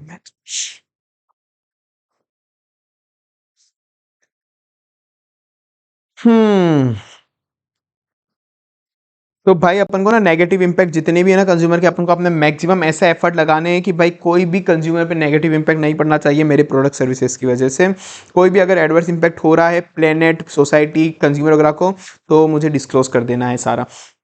एडवर्टाइज करते हो कोई भी मिसलीड नहीं करना है कंज्यूमर को, फेयर कंपटीशन प्रैक्टिसेस रखनी है। कोई भी मेरे पास डाटा आया कस्टमर का तो उसके मेरे को प्राइवेसी रखनी है डाटा की। प्लस मुझे प्रमोट करना है कि प्लास्टिक वगैरह को रीयूज, रिड्यूस, रिसाइकल कैसे कर सकते हो। ग्रीवेंसेस रिड्रेसल सिस्टम मुझे लगाना है कि कभी भी कोई ग्रीवेंसेस हो तो आप कंपनी पे कैसे आ सकते हो। इसेंशियल गुड्स टू एवरीवन की जो भी बेसिक यूटिलिटीज़ है कुछ वो सबको मिलनी चाहिए, हेल्थ, एजुकेशन वगैरह सबको मिलनी चाहिए, कुछ स्पेसिफिक पर्सन को नहीं मिलनी चाहिए क्योंकि वो बहुत ज़्यादा इसेंशियल गुड्स है। ठीक है सर, तो अपने 9 प्रिंसिपल पढ़े हुए, 9 प्रिंसिपल ओवरऑल ये रहे। T SESH EPEC, T SESH EPEC, T SESH EPEC, T SESH EPEC, T SESH EPEC, T SESH EPEC, बोलो T SESH EPEC, T SESH EPEC, T SESH EPEC, T SESH EPEC, T SESH EPEC, T SESH EPEC, T SESH EPEC, T SESH EPEC. P1 P2 ये 9 principle हो गए। TSESH, T SESH, SESH, EPEC, T SESH EPC, T SESH EPC, T SESH EPC. Transparency रखनी है। Second वाला sustainable goals and services अपने होने चाहिए, sustainable goals and services होने चाहिए अपने। थर्ड वाले के अंदर एम्प्लॉय के लिए बेनिफिट सोचा अपन ने। फोर्थ वाले के अंदर स्टेक होल्डर का बेनिफिट सोचा। फिफ्थ वाले के अंदर ह्यूमन का बेनिफिट सोचा। तो एम्प्लॉय, स्टेक होल्डर, ह्यूमन अलग अलग किसी का बोले, एम्प्लॉय, फिर सारे स्टेक होल्डर, फिर यहाँ पे अपन ने ह्यूमन के सारे राइट्स अपन ने यहाँ पे प्रोटेक्ट करे, कंज्यूमर के सारे राइट अपन ने यहाँ पे प्रोटेक्ट करे, एनवायरमेंटल के अपन ने यहाँ पे राइट प्रोटेक्ट करे, पॉलिसी रिलेटेड पब्लिक पॉलिसी वगैरह यहाँ पे देखी, इक्विटेबल डिस्ट्रीब्यूशन अपन ने यहाँ पे करा। तो कंज्यूमर का एक अलग राइट प्रोटेक्ट अलग से हुआ है, कंज्यूमर का अलग से राइट प्रोटेक्ट हुआ है एक बार कंज्यूमर, एम्प्लॉय का एक अलग से राइट प्रोटेक्ट हुआ हुआ है, ह्यूमन राइट, एनवायरमेंट राइट ये अलग से प्रोटेक्ट हुए हुए, बाकी एक इक्विटेबल डिस्ट्रीब्यूशन है ही, बाकी government policy, sustainable goods and process, transparency, ये अलग पॉइंट हो गया। ठीक है ना सर, ये 9 हो गया। T SESH EPC, transparency, sustainable goods and services, S E से एम्प्लॉय, एस से स्टेक होल्डर, एच से human right. T SESH, SESH, sustainable goods and services, employees, stakeholder, human right, SESH। EPEC, environmental policy, EP environmental policy, SHEP, EPEC, equitable distribution और consumer, equitable distribution consumer. तो E से environment भी है और ई से equitable distribution भी है, ई से इन्वायरमेंट भी है, इक्विटेबल डिस्ट्रीब्यूशन भी है और एम्प्लॉय भी है। ई से 3 हो गए ना अपने, 1 2 3, ये 3 ही हो गए। तो एनवायरमेंटल कहाँ पे गया, एनवायरमेंटल ईपीईसी, ये एक एनवायरमेंटल हो गया, एक एम्प्लॉय हो गया। थर्ड वाला एम्प्लॉय का है, तुमको ये ध्यान रखना पड़ेगा, थर्ड वाला एम्प्लॉय का है। तो उसके बाद सिक्स वाला एनवायरमेंटल का है, सिक्स वाला एनवायरमेंट का है, एम्प्लॉय, एनवायरमेंटल, इक्विटेबल एड वाला, इक्विटेबल एम्प्लॉय, एनवायरमेंटल, इक्विटेबल, ये तुमको ध्यान रखना पड़ेगा, याद करते हो, ठीक है ना। तो टी शैश ईपीसी फिर कुछ मतलब 9 प्रिंसिपल को बीआरएसआर से कैसे लिंक करना है। जो 17 सस्टेनेबल डेवलपमेंट गोल्स है ना, सस्टेनेबल डेवलपमेंट गोल्स अपन जो ऊपर पढ़े थे ना, सस्टेनेबल डेवलपमेंट गोल्स 17 तरीके के, तो 17 तरीके के सस्टेनेबल डेवलपमेंट गोल्स को कैसे इन 9 प्रिंसिपल से डील करना है। पुअर्टी वाला किससे डील करेगा, ये वाला किससे डील करेगा, नहीं होगा भाई, ये नहीं हो सकता, कुछ चांस ही नहीं है एग्जाम में आ जाए। वो टेबल बनाएगा कि कोई एग्जाम में उठा के, छोड़ दो इसको। अब ये ऐसे ने डाला होता तो मैंने डाल दिया, उसको कोई मतलब नहीं इसका, बस हो गया अपना अभी।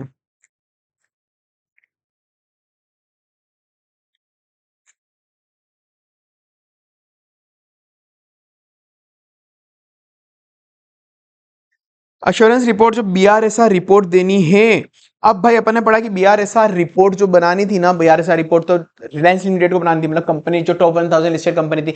अब उस पे ऑडिटर को अश्योरेंस भी देनी है कि जो बीआरएसआर की रिपोर्टिंग करी है ना, जितनी भी ऊपर 9 प्रिंसिपल वाली वो सब, वो ऑडिटर को चेक करके बताना कि सब कुछ सही करा है नहीं करा। अब ये उस पर अश्योरेंस रिपोर्ट भी देनी है। अब वो अश्योरेंस रिपोर्ट ना रीजनेबल भी हो सकती है और लिमिटेड भी हो सकती है, मतलब ऑडिट भी कर सकते हैं, रिव्यू भी कर सकते हैं, डिपेंड कि आपका क्या एंगेजमेंट है, क्या लॉ एंड रेगुलेशन बोलता है। तो ये होता है कुल मिला के ESG ऑडिट, एश्योरेंस देनी है BRSR पे। टॉप 1000 कंपनी को, लिस्टेड कंपनी को BRSR रिपोर्ट देनी है, ठीक है ना, BRSR रिपोर्ट देनी है टॉप 1000 कंपनी को। तो इस BRSR क्या एक सिंगल मीन्स है जिससे अपन डिस्क्लोज कर देंगे। BRSR रिपोर्ट क्या होती है, एक सिंगल मीन है जिससे अपन डिस्क्लोज करते हैं सस्टेनेबल रिलेटेड इन्फॉर्मेशन इंडिया के अंदर सस्टेनेबल रिलेटेड इन्फॉर्मेशन इससे करते हैं। तो ESG ऑडिट मुझे करनी है ताकि मैं इवेल्युएट कर सकूं हर कंपनी का इन्वायरमेंटल, सोशल, कहाँ पे क्या, एक और गवर्नेंस होगा, चलो कहीं ना कहीं। तो एनवायरमेंटल, सोशल और गवर्नेंस रिस्क कहाँ पे कंपनी के प्रोडक्ट, मतलब जो कंपनी ऑपरेट करती है, प्रोडक्ट बनाती है, उससे एनवायरमेंटल, सोशल वगैरह कहाँ पे रिस्क वगैरह हो सकती है। तो ESG ऑडिट में मुझे देखना पड़ेगा एनवायरमेंटल को इतना काम कर रही है, सोशल को इतना काम कर रही है, प्लस सस्टेनेबल इसमें जो BRSR रिपोर्ट है उसके अंदर उसने सब कुछ सही लिखा है नहीं लिखा है, ये सब चीजें मुझे देखनी पड़ेगी, ठीक है ना। तो ESG ऑडिट का ये मतलब होता है, मीनिंग है मतलब ये करना है। ICAI ने कुछ 2 स्टैंडर्ड निकाल रखे हैं, sustainability assurance engagement SSSAE, standard on sustainable, SSAE assurance engagement. तो SSAE 3000 और SSAE 3410 3000 और 3410 दो निकाल रखे, MCQ में आने के चांसेस है, MCQ में मुझे लगता है ये। तो 3000 और 3410 SSAE लगता है, क्या लगता है, SSAE लगता है 3000 और 3410 SSAE 3000। तो जब भी आपको अश्योरेंस एंगेजमेंट करनी है तो ICAI ने ये स्टैंडर्ड लगा रखे हैं, वो आपको फॉलो करना पड़ेगा। तो ये किससे डील करते हैं, जब आपको अश्योरेंस एंगेजमेंट देनी है कोई सस्टेनेबिलिटी इन्फॉर्मेशन, मतलब जब भी आप ऑडिट कर रहे हो सस्टेनेबल रिपोर्ट की, किसी एंटिटी ने सस्टेनेबल रिपोर्ट प्रेजेंट करी है, आप उसकी ऑडिट कर रहे हो सस्टेनेबल रिपोर्ट की, वो रिपोर्ट जो बनाई है BRSR रिपोर्ट, ऐसी कोई भी रिपोर्ट, वो सही बनाई नहीं बनाई बंदे ने, मतलब एंटिटी ने, वो अपन डील कर रहे हैं। यूजर कौन कौन होंगे इसके, SAE के भाई यूजर कौन होंगे, ऑडिट करने वाला, कराने वाला, और जिसको ऑडिट रिपोर्ट फाइनली चाहिए। तो एक तो अश्योरेंस प्रोवाइडर मतलब ऑडिट करने वाला बंदा, ये इसको पड़ेगा, और जिसको ऑडिट करवानी है entity seeking the professional auditor, जिसको ऑडिट करानी है वो भी SSAE को काम आएगा, SSAE को पड़ेगा अभी, ठीक है ना।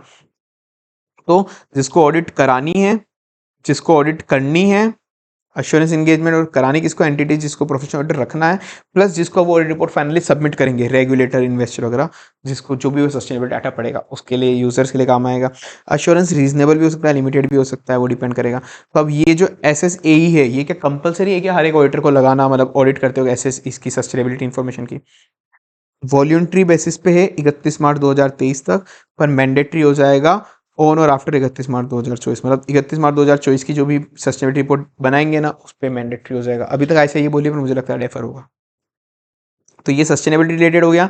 और एक SSAE ये अलग से बना रखा है ग्रीन हाउस गैस का, ग्रीन हाउस गैस स्टेटमेंट का एक अलग से बना रखा है। तो इसके बारे में SSAE 3410 डील करता है, जो अपने कोर्स में ऐसा नहीं है।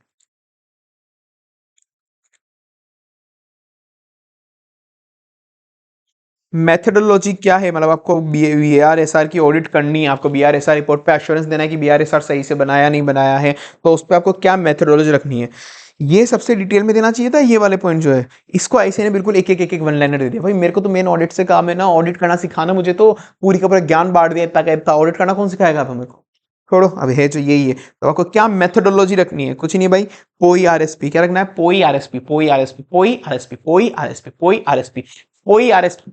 कोई पूछेगा आपको क्या मेथडोलॉजी रखनी है, तो पोई RSP रखनी, क्या रखनी भाई, पोई RSP, पोई RSP क्या रखनी भाई, पोई RSP क्या रखनी भैया, पोई RSP क्या रखनी भाई साहब, पोई RSP, पोई RSP, पोई RSP, पोई RSP। POI preliminary review, on-site assessment, issuance. P से प्रीलिमिनरी रिव्यू, O से ऑन-साइट असेसमेंट, I से issuance of assessment report. Preliminary review करूंगा, ऑन-साइट असेसमेंट करूंगा, इश्यूएंस ऑफ असेसमेंट रिपोर्ट करूंगा।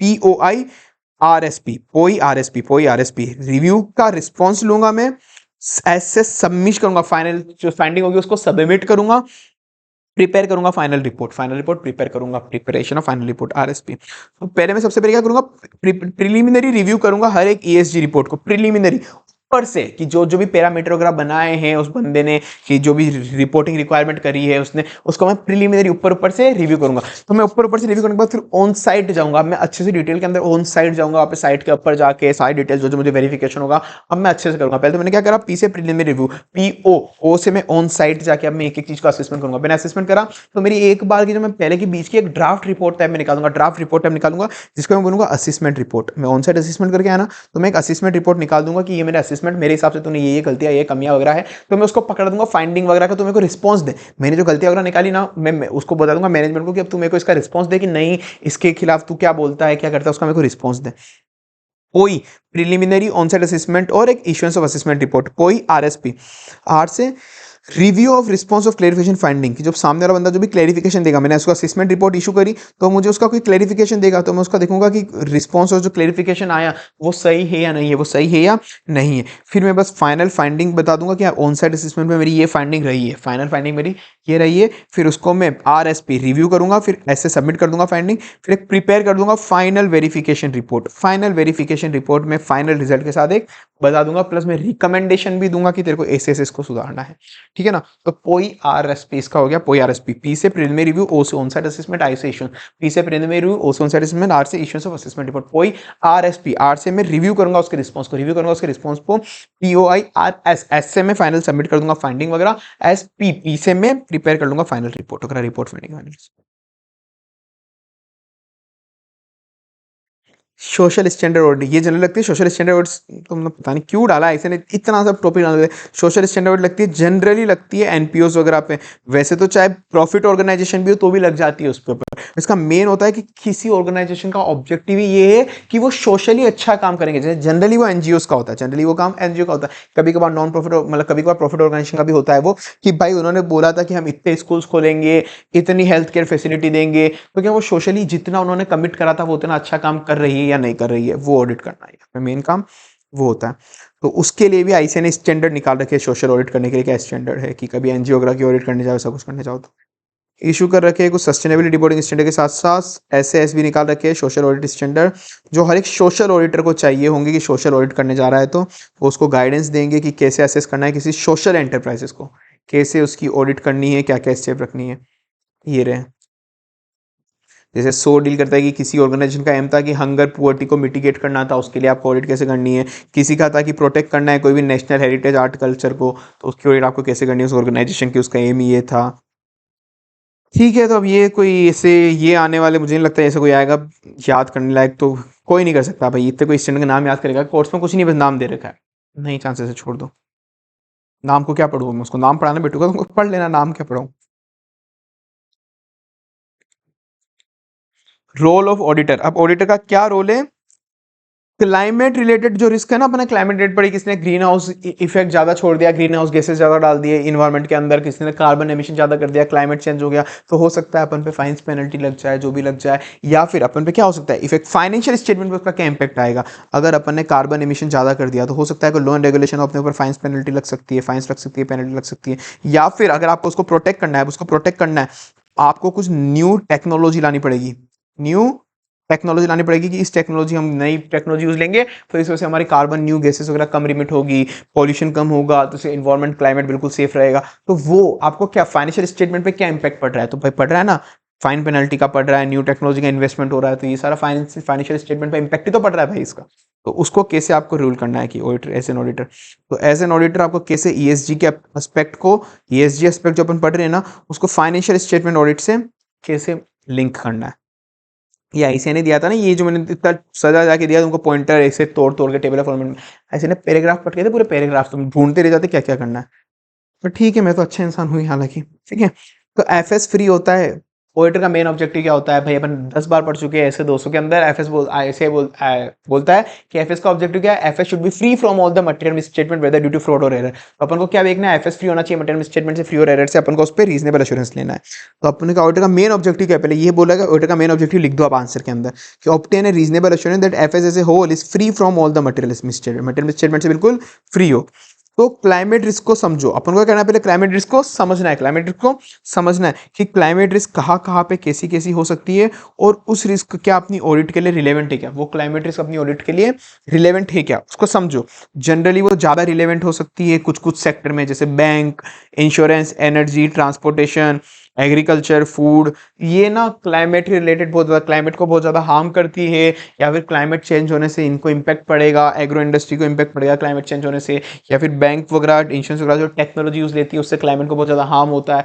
इन ऑर्गेनाइजेशन को तो मेनली ध्यान रखना है कि कभी भी आप ऑडिटर को हमेशा ध्यान रखना है कि क्लाइमेट रिलेटेड रिस्क कैसी होती है, वो रिस्क अपनी ऑडिट को कैसे इंपैक्ट कर सकती है, वो ऑडिटर को ध्यान रखना है। तो FS फर्स्ट ऑब्जेक्ट क्या था, FS should be free from material statement, फिर क्लाइमेट रिलेटेड रिस्क को आप समझो समझो, फिर ऑडिट रिपोर्ट, फिर बारी क्या आई ऑडिट रिपोर्ट, ऑडिट रिपोर्ट के अंदर बताओ कि ये क्लाइमेट रिलेटेड रिस्क हो सकती है, फलान डिग रहा, उन सबको बताओ ये सब। तो इन्वेस्टर एंड स्टेक होल्डर को बताओ कि कैसे क्लाइमेट रिलेटेड रिस्क एसोसिएटेड है। वो ट्रांसपेरेंसी रखो अपनी ऑडिट रिपोर्ट में, ये सारी चीजें अपन ने समझा, फिर ऑडिट रिपोर्ट में बताया। फिर ईओएम पेरा में भी कभी कभार अपन को ईओएम पेरा, इम्पेसिस ऑन मेटर पेरा जो होता है ऐसे 706 जो डील करता है, उस इम्पेसिस ऑन मेटर पेरा के अंदर भी अपन को डालना पड़ता है attention, draw attention to the user which are fundamental to the user understanding, which are fundamental to the user understanding. अपन को ईओएम पेरा में डालना पड़ेगा कि कोई भी ऐसी चीज क्लाइमेट रिलेटेड रिस्क के लिए जो फंडामेंटल है यूजर के अंडरस्टैंडिंग के लिए, वो अपन को अलग से डिस्क्लोज करना पड़ेगा। Whether entity is appropriately disclose relevant climate related information. अगर कोई भी आईएफआरएस इंडेस एस बोलता है, अभी तक तो शायद जितना मुझे पता नहीं बोलता है, कि कोई भी आईएफआरएस इंडेस वगैरह बोलता है कि क्लाइमेट रिलेटेड रिस्क वगैरह क्या क्या है आपकी वो डिस्क्लोज करो, तो अगर क्या एंटिटी ने वो क्लाइमेट रिलेटेड रिस्क वगैरह डिस्क्लोज करी है कि अपने फाइनेंशियल स्टेटमेंट में, अगर तो ईओएम किस पे देते हैं, ईओएम पेरा लगता ही उसी पे है जो चीज फाइनेंशियल स्टेटमेंट में प्रेजेंट है उस पे ही तो ईओएम लगता है, उस पे तो ईओएम लगता है, वरना तो ओएम लग जाता है, वरना ओएम लगता है। तो उस पे अपन को देखना है कि हाँ भाई ये यूजर के अंडरस्टैंडिंग के लिए बहुत इंपॉर्टेंट है, तो मैं उसको ईओएम में प्रेजेंट कर दूंगा। प्लस अदर इन्फॉर्मेशन भी मैं रीड करूंगा। अदर इन्फॉर्मेशन ऐसे 720 का अपन ने नहीं पढ़ा था कि भाई अपन को कंसिस्टेंसी देखनी पड़ती है कि एनुअल रिपोर्ट में जो फाइनेंशियल स्टेटमेंट और अदर इन्फॉर्मेशन है वो मैच कर रही है या नहीं कर रही है, अदर इन्फॉर्मेशन और फाइनेंशियल स्टेटमेंट में कोई भी इनकंसिस्टेंसी तो नहीं है, तो मैं वो भी देखूंगा इसके अंदर। ठीक है भाई, तो ईएसजी और के अंदर मुझे आंसर कैसे बनाना है। फर्स्ट तो ऑडिट का नॉर्मल ऑब्जेक्टिव होता है कि FS as a whole should be free from the material misstatement, वो मैंने देख लिया। फिर क्लाइमेट रिलेटेड रिस्क को मैंने समझा, अंडरस्टैंड करा क्लाइमेट रिलेटेड रिस्क को मैंने अंडरस्टैंड करा, फिर उसको ऑडिट रिपोर्ट में उतार दिया, फिर उसको ऑडिट रिपोर्ट में उतार दिया। ऑडिट रिपोर्ट के अंदर दो चीजें अपन को देखनी थी, ईएम पेरा और अदर इन्फॉर्मेशन, ईएम पेरा और अदर इन्फॉर्मेशन। ठीक है सर। ये क्वेश्चन मैं थोड़ा सा ऊपर से उड़ाऊंगा, तुम देख लेना इस क्वेश्चन को। एग्रीकल्चर सेक्टर है, इसके अंदर दो कंपनी है, दो कंपनी का इसमें एग्जांपल दे रखा है, ए और बी कंपनी। फर्टिलाइजर और पेस्टिसाइड के अंदर डील करती है कंपनीज है इसके अंदर। इस एडवर्टाइजमेंट का ये जो केमिकल यूज लेती है फर्टिलाइजर का, इसका बहुत एडवर्स इंपैक्ट हो रहा है एनिमल, नेचर, ह्यूमंस वगैरह पे। तो वर्कर को भी बहुत ज्यादा हार्मफुल हो रहा है इसकी वजह से, वर्कर, सोइल वगैरह सबको हार्म पहुंच रहा है, बहुत ज्यादा टॉक्सिक है, रेड मटेरियल है, रेड लेबल लगा रखा है, ये बहुत ज्यादा टॉक्सिक मटेरियल है, रेगुलेटरी रिक्वायरमेंट बहुत ज्यादा आ गई, बहुत ज्यादा ना काउंटरफिट भी हो रहा है, मतलब लोग बाग डुप्लीकेट, दूसरे वेंडर इसका डुप्लीकेट प्रोडक्ट बना के बेच रहे हैं जो और ज्यादा हार्मफुल है, बहुत ज्यादा हार्मफुल है। तो अब तो आजकल लो रेगुलेशन आ गया कि एग्रो केमिकल कंपनी जितनी भी उसको बारकोड डालना पड़ेगा कि भाई तुम्हारे प्रोडक्ट पे बारकोड डालो ताकि कंज्यूमर को पता पड़े कि तुम्हारा असली प्रोडक्ट यही वाला है, ऑथेंटिक प्रोडक्ट। कंपनी ए भी दोनों टॉप 1000 लिस्टेड कंपनी, तो मतलब BRSR इस पे लग जाएगा, यहाँ पे ये सब बोलना चाह रहा है ये, BRSR इस पे लग गया अपने को यहाँ पे। कंपनी ए जो है ना, तो अभी नई नई जो भी रेगुलेटरी रिक्वायरमेंट आई है कि बारकोड लगाना पड़ेगा आपको सबको। अब ये जो रेड लेबल है उसकी सेल्स थोड़ी कम करो, रेड रेड वाला गुड्स है आपकी ये बहुत हार्मफुल है। तो कंपनी ये बोली कि ठीक है मैं सारी बात मान लूंगी, मैं बारकोड वगैरह सब कुछ लगा दूंगी, तो सारी गाइडलाइन वगैरह को मैं अपॉर्चुनिटी लेके इसको फॉलो करूंगी। पर कंपनी भी तो सोच ही रहा, कंपनी भी को बस प्रॉफिट प्रॉफिट प्रॉफिट चाहिए, तो उसको कंपनी ए ने कुछ भी, कंपनी ए ने तो बहुत अच्छे अच्छे काम करे पर कंपनी बी ने कुछ भी नहीं करा। कंपनी ए ने ना बहुत सारे R&D में पैसा इन्वेस्ट करा, R&D में पैसा इन्वेस्ट करा ताकि भाई साहब कि मैं ऐसा कुछ इम्पैक्ट, कुछ ऐसे सेफगार्ड लगा सकूं जिसकी वजह से ना मार्केट के अंदर मेरी इज्जत हो सके। इज्जत हो सके मतलब कि मैं रेड लेबल प्रोडक्ट को खत्म कर दूं, मेरे जितने भी रेड लेबल प्रोडक्ट है मतलब हार्मफुल वाले वो बंद कर दूंगा मैं, एक तो मैं वो बंद कर दूंगा। प्लस मैं मेरा बैक एंड सिस्टम बनाऊंगा, मेरी लेबलिंग सिस्टम, जब बोला था कि लेबल लगाओ बारकोड लगाओ, वो भी मैं अच्छे से लगाऊंगा बिल्कुल ताकि लोगों को पता पड़े। पर कंपनी बी जो है ना, बी के टॉप 14% सेल अभी भी रेड लेबल से आ रही है। रेड लेबल मतलब जो हार्मफुल प्रोडक्ट है, बी कंपनी अभी तक नहीं सुधरी। अब बी वाली कंपनी में बहुत सारी इन्वेस्टिगेशन वगैरह हो गई, तो अब रिपोर्टिंग रिक्वायरमेंट क्या, दोनों कंपनी में BRSR लगेगा।